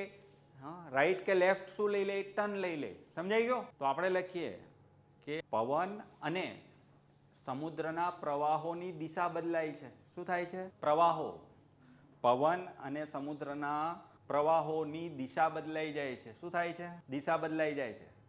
ક્લિયર? કેવી રીતે બદલાય છે એ આપણે શેમાં ભણશું? ઓશનોગ્રાફીમાં ભણાય ને. સમુદ્રના પ્રવાહ શેમાં ભણશું? સમુદ્ર શાસ્ત્રમાં. અને પવન શેમાં ભણશું? ક્લાઇમેટોલોજીમાં. ક્લિયર? કેમ કે એ અત્યારે ખોલાય નહીં આખું ચેપ્ટર. બરાબર? કેમ કે એમાં મારે તમને શીખવાડવું પડે પવનનું મિકેનિઝમ શું હોય. ક્લિયર? ઓકે, તો આપણે વાત કરી. શું વાત કરી? કે ભાઈ મહાસાગરના પ્રવાહો અને સાથે સાથે પવન. બરાબર ને?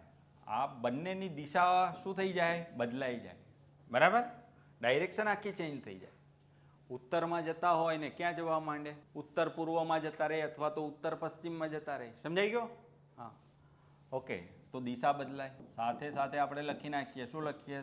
તો જો કોઈ પણ જગ્યાએ દિવસમાં 2 વખત ભરતી આવે સમુદ્રના પાણીમાં. બરાબર ને? એટલે કે ભરતી એટલે શું કહેવાય? સમુદ્રની સપાટી શું થાય? ઊંચકાય. બરાબર ને? એને શું કહેવાય? ભરતી કહેવાય. તો સમુદ્રની સપાટી દિવસમાં 2 વખત ઊંચકાય. કેટલી વખત? એક વખત કોના કારણે? તો સૂર્ય અને ચંદ્રના ગુરુત્વાકર્ષણ બળથી. કોનાથી? અને એક વખત કોનાથી? પરિભ્રમણ ગતિના કારણે. જો હું સમજાવી દઉં સહેજ કે આ કોણ છે? પૃથ્વી. બરાબર ને? અને પૃથ્વી ઉપર આ ઉપર શું લઈ લઉં? આ પાણી છે. શું છે? પૃથ્વી ઉપર પાણીનું લેયર લઈ લઈએ. શું લઈ લઈએ? બરાબર ને? ચાલો, આ બાજુ સૂર્ય અને ચંદ્ર છે. કોણ છે? બરાબર ને? તો પાણી ક્યાં ખેંચાય? એની બાજુ. હા, તો આ પાણીનું લેવલ શું થઈ ગયું? વધી ગયું, ખેંચાયું. બરાબર ને? લેવલ વધ્યું એટલે એને જ શું કહેવાય? ભરતી આવી. તો સૂર્ય અને ચંદ્ર એક સાઈડ છે. હા, તો આ બાજુ ભરતી આવી. પણ સાથે સાથે હા, આ સૂર્ય અને ચંદ્રને કોણ મદદ કરે છે? કેન્દ્ર ત્યાગી બળ પણ મદદ કરે છે. બરાબર ને? તો કેન્દ્ર ત્યાગી બળની પણ અહીંયા શું મળશે? મદદ. આ સાઈડની વાત કરું તો અહીંયા એક જ બળ કાર્યરત છે. કયું છે? કેન્દ્ર ત્યાગી બળ. કયું છે? એ આપણે જોયું. ક્યાં વધુ હોય? વચ્ચે. હા, તો આ પાણી અહીંથી પણ ક્યાં ખેંચાય? બરાબર ને? તો એક બાજુ જે ભરતી આવી કોના કારણે છે? સૂર્ય અને ચંદ્રના ગુરુત્વાકર્ષણ બળથી. અને આ કેન્દ્ર ત્યાગી બળથી. હા, આ ભાગ જ્યારે આ બાજુ જાય હા તો કોનાથી આવે? સૂર્ય અને ચંદ્ર. આ ભાગ અહીંથી અહીંયા આવે તો કેન્દ્ર ત્યાગી. બરાબર ને? હા, તો બંને ભરતી આવે. કોઈ પણ સ્થળે 2 ભરતી આવે. એક કોના કારણે આવે? ના ગુરુત્વાકર્ષણ બળથી. બીજી કેન્દ્ર ત્યાગી. અને આ ઇન્ટરવલ જે છે, બરાબર ને? 2 ભરતી વચ્ચેનો સમયગાળો બાય એન્ડ લાર્જ કેવો છે? ફિક્સ 12.5 કલાક. કેટલો છે? તો નિયમિત 12.5 કલાકે શું આવે? ભરતી. ક્લિયર? કોના કારણે? બરાબર ને? હા, એક તો આપણે કહીએ ધરીભ્રમણ ગતિથી જ થાય ને આવું નિયમિત પ્રમાણે. કેમ કે આ ભાગ અહીંયા જવાનો, આ ભાગ અહીંયા આવવાનો. તો નિયમિત રેગ્યુલર ઇન્ટરવલે. બરાબર ને? નિયમિત સમયગાળે છે ભરતી.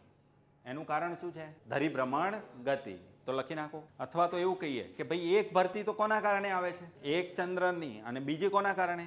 ધરીભ્રમણ ગતિ અથવા તો એના લીધે ઉત્પન્ન થતું કેન્દ્ર ત્યાગી બળ. ક્લિયર? સમજાઈ ગયું? અને છેલ્લે આપણે શું નામ તારું? હા, કવિતાને ખોટું ના લાગે ને એટલે આપણે લખી નાખીએ. શું લખી નાખીએ? હા, તો ઋતુ પરિવર્તન લખી નાખો. 8. શું થાય? Seasonal changes. ઋતુ પરિવર્તન. આબોહવા પરિવર્તન કરતા શું કહેવાય? ઋતુ પરિવર્તન. શિયાળા પછી ઉનાળો, ઉનાળા પછી શિયાળો. ક્લિયર? બરાબર ને? તો આટલી બધી અસર છે. કોની છે? કોની છે? ધરીભ્રમણ ગતિની. સમજાઈ ગયું કે નહીં? ઓકે, સારું. ચાલો હવે વાત કરીએ કોની? પરિક્રમણ ગતિ. કઈ? રિવોલ્યુશન. શું વાત કરીએ? નંબર 2 રિવોલ્યુશન, પરિક્રમણ ગતિ. બરાબર ને? તો જો આ સૂર્ય છે અને આ કોણ છે? પૃથ્વી. તો પૃથ્વી સૂર્યની શું કરે છે? પરિક્રમા. પૃથ્વીની આ ગતિને શું કહેવાય? પરિક્રમણ ગતિ કહેવાય. બરાબર ને? તો લખો પૃથ્વી પશ્ચિમથી પૂર્વ તરફ. કઈ તરફ? હા, આ પણ કેવું કહેવાય? Anti clockwise. કેવું કહેવાય? બરાબર ને? પૃથ્વી પશ્ચિમથી પૂર્વ તરફ, કૌંસમાં લખો ઘડિયાળના કાંટાની વિરુદ્ધ દિશામાં. એન્ટી ક્લોકવાઇઝ અથવા તો કહેવાય કાઉન્ટર ક્લોકવાઇઝ. ક્લિયર? પશ્ચિમથી પૂર્વ દિશામાં સૂર્યની પરિક્રમા કરે છે. શું કરે છે? સૂર્યની પરિક્રમા કરે છે. ક્લિયર? પૃથ્વીની આ ગતિને શું કહેવાય? પરિક્રમણ ગતિ કહે છે. ક્લિયર? Okay, clear? સારું. ચાલો, પૃથ્વી અહીંયા છે. બરાબર? અહીંથી ફરીને પાછી ક્યાં આવી? અહીંયા. કેટલો સમય લેશે? એટલે કે એક પરિક્રમા પૂરી થઈ. હા, તો પૃથ્વીને સૂર્યની એક પરિક્રમા પૂરી કરતા કેટલો સમય લાગે? કેટલો? હા, એટલે આપણે કહીએ પૃથ્વીનો પરિક્રમણનો સમય કેટલો છે? 365 દિવસ છે. 365 દિવસ 5 કલાક 48 મિનિટ અને 46 સેકન્ડ છે. કેટલી છે? બરાબર ને? 365 દિવસ 5 કલાક 48 મિનિટ અને 46 સેકન્ડનો સમય લાગે છે. કોને? પૃથ્વીને સૂર્યની એક પરિક્રમા પૂરી કરતા. આ સમયને શું કહેવાય? આ સમયને શું કહેવાય? પરિક્રમણનો સમય. પણ કયું વર્ષ? સૌર વર્ષ, સોલર યર. શું કહેવાય? આ સમયને શું કહેવાય? એક સૌર વર્ષ કહેવાય. શું કહેવાય? એક સૌર વર્ષ, સોલર યર. બરાબર ને? ક્લિયર? આપણે આ સમય પ્રમાણે જીવીએ છીએ? નહીં. આ વર્ષ શરૂ થયું 2025, એને શું કહેવાય? કેલેન્ડર વર્ષ. આપણે કયા સમય પ્રમાણે જીવીએ છીએ ભાઈ? હા, અને આપણું કેલેન્ડર વર્ષ કેટલા સમયનું છે? કેલેન્ડર વર્ષ 365 દિવસનું છે ને ભાઈ? હા, તો આપણું વર્ષ તો આ છે. ખરેખર આપણે જીવવું કોના આધારે જોઈએ? આ સમય પ્રમાણે. આપણું વર્ષ ખરેખર આ છે. બરાબર? ક્લિયર? આપણે આ સમય પ્રમાણે જીવવું જોઈએ, પણ દિવસને આપણે ટૂંકો કરી શકીએ નહીં. એટલે પ્રોબ્લેમ થયો ને આપણે શું લેવું પડ્યું? કેલેન્ડર વર્ષ. તો આપણું કેલેન્ડર વર્ષ કેટલા દિવસનું છે? બરાબર ને? ક્લિયર? હા, એટલે કે સૌર વર્ષ કરતાં આપણે લગભગ એપ્રોક્સિમેટલી કેટલા 6 કલાક ઓછા લઈએ છીએ. અને એટલે આપણે પિરિયોડિકલી શું કરવું પડે? આ સમય અને આ સમયને મેચ કરવો પડે. શું કરવો પડે? મેચ. ક્લિયર? અને એ મેચિંગ કઈ રીતે કરીએ છીએ આપણે? હા, તો જો આ 6 કલાક છે, 4 વર્ષના આપણે લઈ લઈએ. કેટલા? 24 કલાક એટલે એક દિવસ થઈ ગયો. અને એટલે જ આપણે દર 4 વર્ષે કેલેન્ડર વર્ષમાં એક દિવસ શું કરીએ છીએ? બરાબર ને? હા, અને એટલે એ વર્ષ કેટલા દિવસનું થયું? 366 દિવસ. અને એ વર્ષને આપણે કહીશું, શું કહીશું? લીપ વર્ષ. તો દર 4 વર્ષે લીપ વર્ષ લેવું પડે છે. કોણ? કેમ? કેમ કે આપણે જીવવાનું છે સૌર વર્ષના આધારે. અને એ સમય 365 દિવસ 5 કલાક 48 મિનિટ 46 સેકન્ડ, એટલે કે ઉપરના લગભગ 6 કલાકનો છે. બરાબર ને? ડેને તો આપણે ડિવાઈડ કરી શકીએ નહીં, એટલે આપણી મજબૂરી છે. શું છે? કે કેલેન્ડર વર્ષ લેવું પડે 365 દિવસનું. ક્લિયર? અને આ વર્ષને પિરિયોડિકલી કોની સાથે મેચ કરીએ? આ સમય સાથે. અને એ મેચિંગ કરવા માટે આપણે શું કરીએ છીએ? કે ઉપરના લગભગ આ 6 કલાક, બરાબર ને? 6 કલાક એક વર્ષના આપણે ગણતા નથી. એ આપણે શું કરીએ? 6 ભેગા કરીએ. બરાબર ને? તો 4 વર્ષના કેટલા થઈ જાય? 24 કલાક. 24 કલાક એટલે એક દિવસ લઈ લઈએ આપણે. બરાબર ને? તો એક દિવસ આપણે 4 વર્ષે જે ઓછો લીધો છે એ શું કરી દઈએ? એડ કરી દઈએ. 365ની જગ્યાએ 366 દિવસ લઈ લઈએ. એ વર્ષ આપણે કહી દઈએ લીપ વર્ષ. બરાબર? અને એ જે એક વર્ષ, એક દિવસ આપણે એડ કરીએ છીએ કયા મહિનામાં? ફેબ્રુઆરીમાં. 28ના કેટલા દિવસ લઈ લઈએ? 29. ક્લિયર ને? ઓકે, સારું, ચાલો. આ વાત થઈ ગઈ. આપણે સૌર વર્ષની વાત થઈ, સાથે કેલેન્ડર અને લીપ વર્ષની વાત કરી લીધી છે. પણ હવે અહીંયા આપણે વાત કરીએ કે પૃથ્વી અહીંયા છે, રાઈટ ને? હા, અહીંથી ફરીને અહીંયા આવી. આ જે માર્ગ છે એને કે શું કહીએ આપણે? કક્ષા. શું કહેવાય? હા, તો કક્ષા એટલે શું? લખી નાખો. કક્ષા. ઓર્બિટ ઇંગ્લિશમાં શું કહેવાય? ઓર્બિટ. ઓર્બિટ એટલે શું? તો પૃથ્વી સૂર્યની પરિક્રમા એક નિશ્ચિત માર્ગે કરે છે. શું? બરાબર ને? પૃથ્વી સૂર્યની પરિક્રમા એક નિશ્ચિત માર્ગે કરે છે. તે માર્ગને શું કહેવાય? બરાબર ને? આ માર્ગ ક્યારેય પૃથ્વી બદલે નહીં. હા, એ સેમ રૂટ. ક્લિયર? તો આ જે માર્ગ થયો એને શું કહેવાય? કક્ષા. બરાબર ને? આ કક્ષાની લેન્થ કેટલી થતી હશે? આ લંબાઈ? હા, તો જો 9.43 ઇન્ટુ 10⁸ કિલોમીટર છે. કેટલી છે? લખી નાખો. આટલું અંતર કાપે કેટલા સમયમાં? 365 દિવસ 5 કલાક 48 મિનિટ 46 સેકન્ડમાં કેટલું અંતર કાપે? આટલું બધું. કક્ષાની આ લંબાઈ છે. ક્લિયર? તો લંબાઈ મળી ગઈ, સમય મળી ગયો, એના આધારે આપણને શું મળે? ઝડપ. શું મળે? હા, તો પૃથ્વીની પરિક્રમાની ઝડપ કેટલી છે? હા, પૃથ્વીની પરિક્રમણની ઝડપ કેટલી છે? પરિક્રમણની ઝડપ કેટલી છે? તો અંતર ભાગ્યા સમય. તો અંતર તો આ થઈ ગયું. કેટલું થયું? 9.43 ઇન્ટુ 10⁸ કિલોમીટર, રાઈટ? બરાબર છે ને? ભાગ્યા સમય આપણે શેમાં લઈએ? કલાક લઈ લઈએ ને? તો કલાક કરવા હોય તો 365 દિવસ છે. બરાબર ને? એના ગુણ્યા શું કરીએ? 24 કલાક. આના વડે ભાગો આને તો તમને શું મળી જાય? પરિક્રમણની ઝડપ મળે. કેટલી થતી હશે? 1,07,000 કિલોમીટર પ્રતિ કલાક. કેટલી? હા, 1,07,000 કિલોમીટર પ્રતિ કલાક. એક કલાકમાં કેટલું અંતર કાપી લઈએ? 1,07,000. આ પૃથ્વી કાપી લે, પૃથ્વી કાપી લઈએ એટલે આપણે કાપી લઈએ ને. હા, લગભગ 1.5 કલાકથી બેઠા છીએ આપણે અહીંયા. કેટલું અંતર કાપી લીધું? 1.5 લાખ કિલોમીટર. બોલો કેટલું કાપ્યું આપણે? કાપ્યું ને? પૃથ્વી કાપે છે તો આપણે કાપીએ છીએ ને, કે પૃથ્વી ઉપર જ છીએ ને, તો આપણે કેટલું અંતર કાપી લીધું. હા બરાબર ને. અને ભવિષ્યમાં તમારા મેરેજ થાય છે ના, બરાબર ને, તો તમારા હસબન્ડને નહીં કહેવાનું કંઈક તમે કેમ ફરવા નથી લઈ જતા. મારી જેવો હસબન્ડ હશે ને તો કહેશે હા કે રોજ કેટલું ફેરવું જ તને? 24 ગુણ્યા 1 લાખ, 1 લાખ તો કરીએ ને, 24 કલાકમાં કેટલું ફેરવું જ તને? 24 લાખ કિલોમીટર ફરીએ છીએ આપણે. કેટલું? અને તું કહે છે પાછી કે ક્યાંય ફરતા નથી આપણે. આટલું બધું પૃથ્વી ફરે છે તો એનો મતલબ કે આપણે ફરીએ છીએ, છતાં આપણને કેમ અસર થતી નથી ભાઈ? અનુભવાતી કેમ નથી? આ સાચું ખોટું? પહેલા તો સવાલ એ છે, આ તમને સાચું લાગે છે? આ એમ કહે છે પૃથ્વી 1,07,000 કિલોમીટર 1 કલાકમાં અંતર કાપે છે. હવે પૃથ્વી કાપે છે તો આપણે કાપીએ છીએ, બરાબર ને? હા, જો આપણે બાઇક લઈને જતા હોય ને 65-70ની ઝડપ થાય તો આપણને એમ થાય કે સારું, હા સામેથી કોઈ આવ્યું તો મર્યા. કંટ્રોલ કરવી શું થઈ જાય? મુશ્કેલ થાય ને. તો 60-70 કિલોમીટરમાં આપણે ગભરાઈએ, બરાબર ને? અચાનક કૂતરું આવી ગયું તો, બરાબર ને? કૂતરાનો બહુ ત્રાસ શિયાળામાં તો. સાચી ખોટી વાત છે? તો આપણે તો 100 કિલોમીટર, 4 વ્હીલ હોય તો 100 ઉપર જાઓ એટલે તો રિસ્ક જ થઈ ગયું, બરાબર ને? તો 100 કિલોમીટરમાં આપણા તો હોશકોશ ઉડી જાય કે હવે શું થશે નેક્સ્ટ સેકન્ડ. આ ઝડપ તો કેટલી છે ભાઈ? 1,07,000. આટલી સ્પીડ એ પૃથ્વી જાય છે તો આપણે જઈએ છીએ, છતાં આપણને કેમ અનુભવ નથી થતો ભાઈ?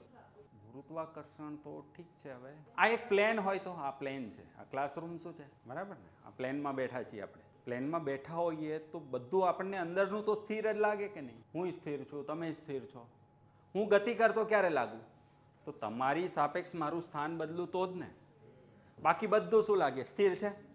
તો અત્યારે બધું સ્થિર છે, પણ પ્લેનની પોતાની તો ઝડપ હોય ને. પ્લેનની ઝડપ માની લો કે 700 કિલોમીટરની છે. કેટલી છે? પ્લેનની સ્પીડ 700 કિલોમીટર પ્રતિ કલાકની છે, છતાં અંદર બધું આપણને કેવું લાગે છે? સ્થિર લાગે છે ને. આપણે રેલવેની અંદર હોઈએ, બસની અંદર હોઈએ, કારો, ઇવન બાઇક ઉપર હોઈએ, બરાબર ને? ક્લિયર? તો આપણી સાથે જે સાયકલ કે બાઇક ચલાવે છે, બંને સાથે જતા હોઈએ તો બંને એકબીજાની સાપેક્ષ કેવા લાગીએ? સ્થિર જ, બરાબર ને? તો જો આપણે વિચારીએ તો આપણે એક મોટા વેહિકલમાં બધા બેઠા છીએ. એ વેહિકલ કયું છે? પૃથ્વી, બરાબર? વિમાનની અંદર હતા તો આપણને બધું કેમ સ્થિર લાગતું હતું? તો મારી ઝડપ છે એ જ તમારી છે. બધાની ઝડપ કેવી છે? એક સરખી છે. બધાની ઝડપ એક સરખી હોય તો આપણને બધું શું લાગે? સ્થિર. પણ વિમાનમાં હું તમને ગતિ કરતો લાગુ છું, કેમ? તમારી સાપેક્ષ હું મારી પોઝિશન શું કરું છું? બદલું છું એટલે. બાકી હું આમ રહું તો બધું શું લાગે? સ્થિર. તો પૃથ્વી એક મોટું વેહિકલ છે, બરાબર ને? અને આપણને બધાને એક સરખી સ્પીડે લઈ જાય છે. સમજાઈ ગયું ને? અને એટલે આપણને બધું કેવું લાગે? સ્થિર, બરાબર ને? આ બોર્ડની જે સ્પીડ છે, હા બરાબર ને? આ સ્ક્રીનની, આ બોર્ડની, આ કેમેરાની, આ રૂમની, બધાની સ્પીડ કેવી છે? સરખી. અને એટલે બધું આપણને શું લાગે છે? સ્થિર. સમજાઈ ગયું કે નહીં? હા, પણ કશું ગતિ કરતું આપણને કેમ દેખાય છે પૃથ્વી ઉપર? આપણી સાપેક્ષ એ વસ્તુ પોતાનું શું બદલે છે? સ્થાન. એટલે આપણને એ ગતિ કરતું લાગે. સમજાયું? ક્લિયર? હા, તો આ પૃથ્વી આપણા માટે એક મોટું વેહિકલ છે. શું છે? ક્લિયર? અને આપણા બધાની ઝડપ કેવી છે? સરખી, બરાબર ને? એટલે આપણને આ ઝડપનો અનુભવ થતો નથી, બરાબર ને? હા, ઇવન વાદળની ઝડપ પણ કેવી હોય? સેમ. કેવી? વાદળને પણ સેમ ઝડપે શું કરે? આપણી સાથે ઘુમાવે. સમજાઈ ગયું? હા, અને એટલે આ વાતાવરણની ઝડપે આપણા જેટલી જ હોય. શું હોય? સમજાઈ ગયું? એટલે બધું આપણને સ્થિર જ લાગે. કેવું લાગે? સ્થિર. સમજાઈ ગયું? ઓકે, સારું. ચાલો હવે વાત કરીએ. આ ઝડપને જો થોડી કદાચ ઓપ્શનની અંદર બદલે, હા, તો આ કલાકની સેકન્ડ લઈ લઈએ આપણે. શું લઈએ? આને 3600 વડે ભાગી નાખીએ. કોના વડે? તો આને કહેવાય 29.8 કિલોમીટર પ્રતિ સેકન્ડ. કેટલી? આ પણ આપે, આ પણ આપે. કેટલી છે? 29.8 કિલોમીટર પર સેકન્ડ, બરાબર ને? આપણી ઝડપ છે. 1 સેકન્ડમાં 30 કિલોમીટર પૃથ્વી આપણને સાથે લઈ જાય. કેટલું? 30 કિલોમીટર 1 સેકન્ડમાં ગુમાવે. કેટલું ગુમાવે? 1 સેકન્ડમાં 30. બોલો, આટલી ઝડપ હા પૃથ્વી ઉપર આપણે ઉત્પન્ન કરી શક્યા નથી. સમજાઈ ગયો?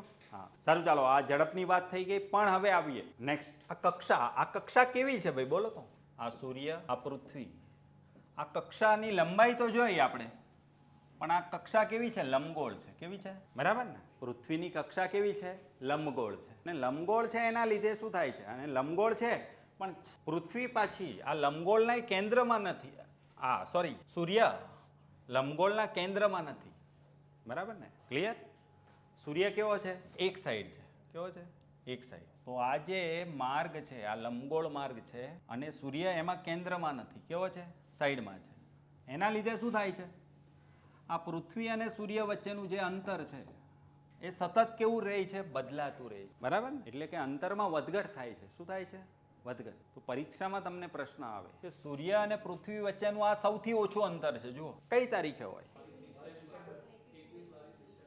તો પૃથ્વી અને સૂર્ય વચ્ચેનું આ સૌથી ઓછું અંતર છે હોય 3 જાન્યુઆરીએ. ક્યારે હોય? ક્યારે હોય? 3 જાન્યુઆરીએ. ક્લિયર? આ અંતર કેટલું હોય? આ અંતર હોય 1.47 ઇન્ટુ 10⁸ કિલોમીટર. કેટલું હોય? બરાબર? ક્લિયર? તો પૃથ્વી અને સૂર્ય વચ્ચેનું સૌથી ઓછું અંતર ક્યારે હોય? 3 જાન્યુઆરીએ. કેટલું હોય આ અંતર? 1.47 ઇન્ટુ 10⁸ કિલોમીટર. 10⁸ ગુણ્યા 1.47 એટલા કિલોમીટર. રાઈટ? બરાબર છે? આ જે ઘટના ઘટી ગઈ, આ ઘટના ઘટી, કઈ ઘટના? કે પૃથ્વી અને સૂર્ય વચ્ચેનું સૌથી ઓછું અંતર. આ જે ઘટના ઘટી એને આપણે કહીએ, શું કહીએ? પેરિહિલિયન. શું કહેવાય? ઇંગ્લિશમાં કહેવાય પેરિહિલિયન. શું કહેવાય? જેનું ગુજરાતી આપણે કરીએ ઉપસૂર્ય. શું કહેવાય? ઉપસૂર્ય અથવા ઉપસૌર અથવા તો કહેવાય નિમ્ન બિંદુ. કેવું કહેવાય? ક્લિયર? સારું, ચાલો. હવે પૃથ્વી અહીંયા તો એક જ દિવસ રહેવાની છે. અહીંથી ફરીને પછી અહીંયા જશે. જો પૃથ્વી અહીંયા આવી, આ અંતર કેવું છે ભાઈ? સૌથી વધુ અંતર છે. શું છે? સૌથી વધુ અંતર ક્યારે હોય? આ અંતર હશે 4 જુલાઈએ. ક્યારે હોય? 6 મહિના પછી હોય ને? 6 મહિના થઈ ગયા ને? 3 જાન્યુઆરી થી 4 જુલાઈ, 6 મહિના થઈ ગયા. બરાબર ને? આ અંતર વધીને કેટલું થઈ જાય? તો 1.52 ઇન્ટુ 10⁸ કિલોમીટર. બરાબર ને? આને કહેવાય એફિલિયન. શું કહેવાય? એફિલિયન અથવા તો કહેવાય, શું કહેવાય? અપસૂર્ય. શું કહેવાય? અપસૂર્ય અથવા કહેવાય અપસૌર અથવા કહેવાય ઉચ્ચ બિંદુ. શું કહેવાય? બરાબર? તો જો પરીક્ષામાં પ્રશ્ન આવે તો યાદ રાખવાનું.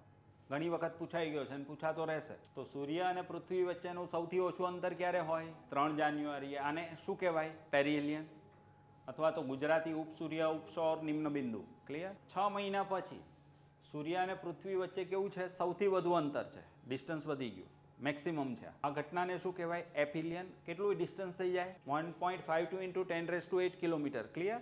અને આ ઘટનાને શું કહીશું આપણે? અપસૂર્ય અથવા અપસૌર અથવા ઉચ્ચ બિંદુ કહેવાય. ક્લિયર? આ સૌથી ઓછું અંતર છે, આ સૌથી વધુ અંતર છે. ક્લિયર? પણ આપણે નહીં વધુ નહીં ઓછું એટલે કે સરેરાશ લઈ લઈએ. શું લઈ લઈએ?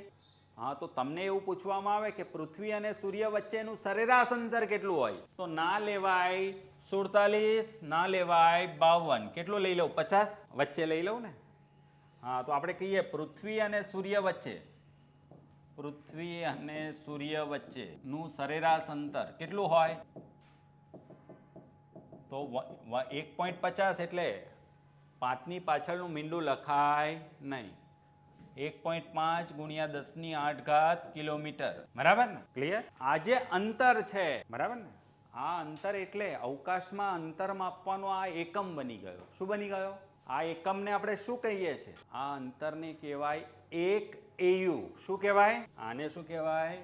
1 AU. AU એટલે એસ્ટ્રોનોમિકલ યુનિટ. શું કહેવાય? Astronomical unit. બરાબર ને? તો તમને કહેવામાં આવે 1 AU એટલે કેટલું અંતર? 1 AU એટલે કેટલું અંતર? તો 1.5 ગુણ્યા 10⁸ કિલોમીટર. બરાબર? અને આ અંતર આવ્યું ક્યાંથી? તો 1 AU એટલે પૃથ્વી અને સૂર્ય વચ્ચેનું સરેરાશ અંતર. બરાબર ને? પૃથ્વી અને સૂર્ય વચ્ચેનું સરેરાશ અંતર કેટલું હોય?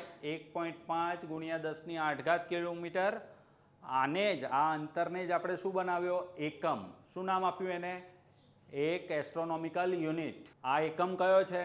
અંતર માપવાનું. બરાબર? અને પર્ટિક્યુલરલી આ એકમનો યુઝ ક્યાં થશે? Within solar system. ક્યાં? સૌર મંડળની અંદર કોઈ પણ બે પદાર્થ વચ્ચેનું અંતર માપવું હોય તો હંમેશા શેમાં મપાય? માં જ મપાય. પ્રકાશ વર્ષ અહીંયા વપરાય નહીં.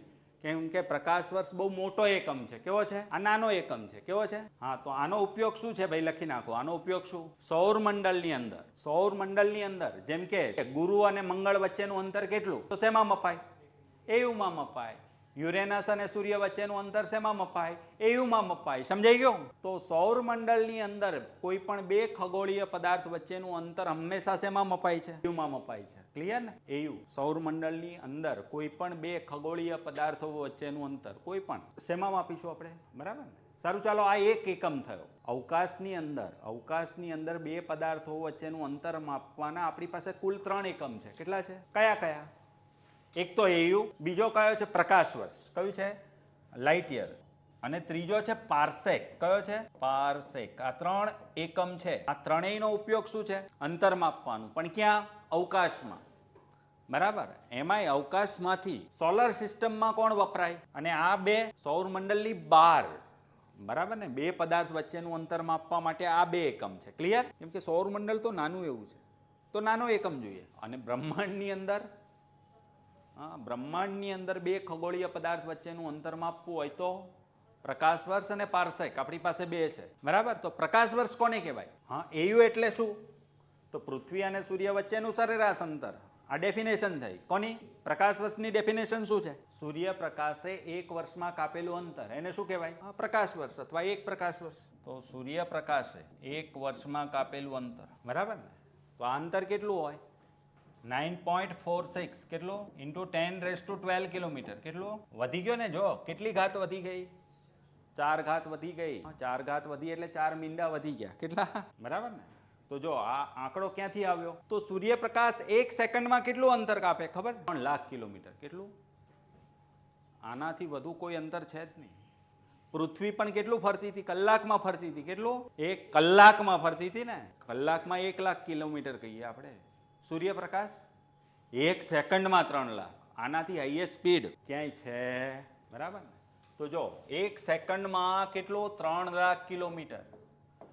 ગુણ્યા 60 કરવું એટલે તો આ 1 મિનિટનું અંતર થયું. બરાબર ને? ક્લિયર? ગુણ્યા 60 કર્યા એટલે 1 મિનિટ, અને આવી 60 મિનિટ એટલે 1 કલાક થયો. અને ગુણ્યા શું કરું? 24 એટલે 1 દિવસનું અંતર. અને ગુણ્યા શું કરું? 365.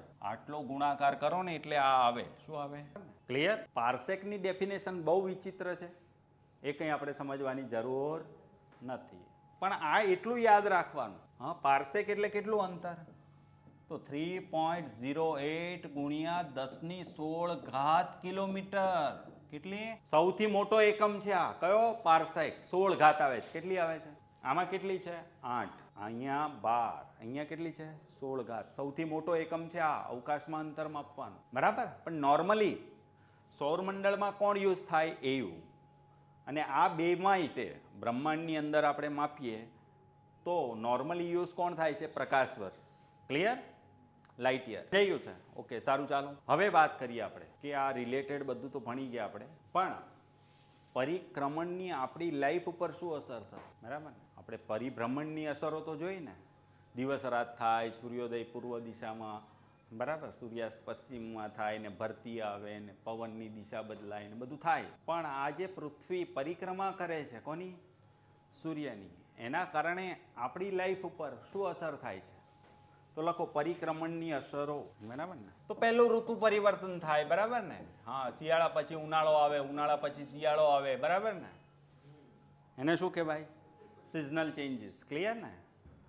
ઓકે. તો ઋતુ પરિવર્તન થાય છે, ભણીશું આપણે ડિટેલમાં. સાથે સાથે જો શિયાળામાં દિવસ કેવો હોય? ટૂંકો, રાત લાંબી હોય. ઉનાળામાં દિવસ લાંબો હોય, રાત ટૂંકી હોય. બરાબર ને? ક્લિયર?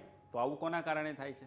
પરિક્રમા. કઈ છે? તો લખી નાખો કે દિવસ રાત શું થાય છે? દિવસ રાત લાંબા ટૂંકા થાય છે. શું થાય છે? બરાબર ને? અને એવું લખ્યા ઋતુ પ્રમાણે શું થાય? ઋતુ પ્રમાણે દિવસ રાત કેવા થાય છે? લાંબા ટૂંકા થાય છે. એનું કારણ શું છે? પૃથ્વીની કઈ ગતિ? પરિક્રમણ ગતિ. રાઈટ? ઋતુ પ્રમાણે સૂર્યની હાઈટ જોઈ છે ક્યારે તમે? અત્યારે સૂર્ય કેવો હોય છે? ઊંચો હોય છે કે નીચો? શિયાળો છે ને અત્યારે? નીચો હોય. જો સૂર્ય ઉગશે, જો આપણે વાત કરીએ પૂર્વમાંથી ઉગશે ને, પછી આપણી ઉપર નહીં આવે. શિયાળામાં આપણી ઉપર નહીં આવે, આમ જશે. આમ ક્યાં? બરાબર ને? અને 12 વાગે કેટલો ઉપર જશે? કે જેટલો 10:30 11 હોય ને ઉનાળામાં, એટલો જ જશે અને આથમી જશે. સમજાય છે? જોજો તમે આજે બહાર જઈને જોજો. બરાબર. પણ ઉનાળામાં શું થશે? અહીંથી ઉગશે સૂર્ય, આપણા માથા ઉપરથી ચાલશે. ક્યાંથી? એ બહુ ઉપર હાઈટ ઉપર હશે. કેવો હશે? હાઈટ ઘણી પેલી આના કમ્પેરમાં કેવો છે? ઊંચો છે. સમજાઈ ગયું? તો સૂર્યની ઋતુ પ્રમાણે સૂર્યની હાઇટમાં શું થાય? વધઘટ થાય. ઉનાળામાં બહુ ઊંચો હશે સૂર્ય, કોઈ પણ જગ્યાએ ઉનાળો હશે ને ત્યારે સૂર્ય કેવો હોય? એકદમ ઉપર હોય. શિયાળામાં કેવો હોય? નીચો. બરાબર ને? તો લખી નાખો. થર્ડ, ઋતુ પ્રમાણે સૂર્યની ઊંચાઈમાં શું થાય? ઊંચાઈમાં વધઘટ થાય. બરાબર ને? જેમ કે ઉનાળામાં શું હોય? ઊંચો હોય એકદમ. શિયાળામાં કેવો હોય? બરાબર ને? ક્લિયર? ઓકે, સારું, ચાલો. અને હવે આવે કયો ટોપિક આવે? બંને ગતિ તો પૂરી થઈ ગઈ. હવેનો ટોપિક આવે ઋતુ પરિવર્તન. શું આવે? Seasonal changes. લખો ઋતુ પરિવર્તન. બરાબર? ભણીએ અત્યારે નહીં હવે. બરાબર ને? ઇનફ ને? હા, પહેલા દિવસે આટલું જ હોય. સાચી ખોટી વાત છે? સારું, જો પાસ થવું હોય તો ક્લાસમાં ભણીએ, ઘરે જઈને શું કરાય? એટલે થોડું આપણને સમજાઈ જાય. બરાબર ને? કમ્પ્યુટર આજે રિવિઝન કર્યું, અઠવાડિયા પછી શું થાય? ભૂલાઈ જાય. ભૂલાઈ જાય એટલે પાછું શું કરવાનું? હા, તો અઠવાડિયા પછી રિવિઝન કરી લેશો તો 15 દિવસ વાંધો નહીં આવે. કેટલા દિવસ? 15-20 દિવસે પાછું શું થશે? હા, તો પાછું શું કરી લેવાનું? બરાબર? હા હા, જેમ જેમ રિવિઝન કરતા જશો એમ રિવિઝનનો ગાળો. હા, બરાબર. હા, તો પાસ થવાની એક જ ચાવી છે. શું છે? રિવિઝન. નવું ના કરો તો કંઈ નહીં. નવું કશું નહીં કરો તો ચાલશે, પણ જેટલું કરાવે છે એનું શું કરો? રિવિઝન કરતા જ રહો. બરાબર ને? હા, કેમ કે અહીંયા જે ભણાવશે, બરાબર ને, એ કમ્પ્લીટ હશે. કેવું હશે? બીજું કંઈ વાંચવા જવાની જરૂર પડશે? લાગે છે કે હવે આ ભણ્યા પછી ધરીભ્રમણ ગતિ ને પરિક્રમણ ગતિ આવી કઈ બુકમાં હશે? ના હોય ને? તો પછી શું કરાય? હવે બાર ફાંફા મરાય. શું કરાય? ઓકે, સારું, તો કરતા રહી જાઓ. Thank you very much. મળીએ. બરાબર.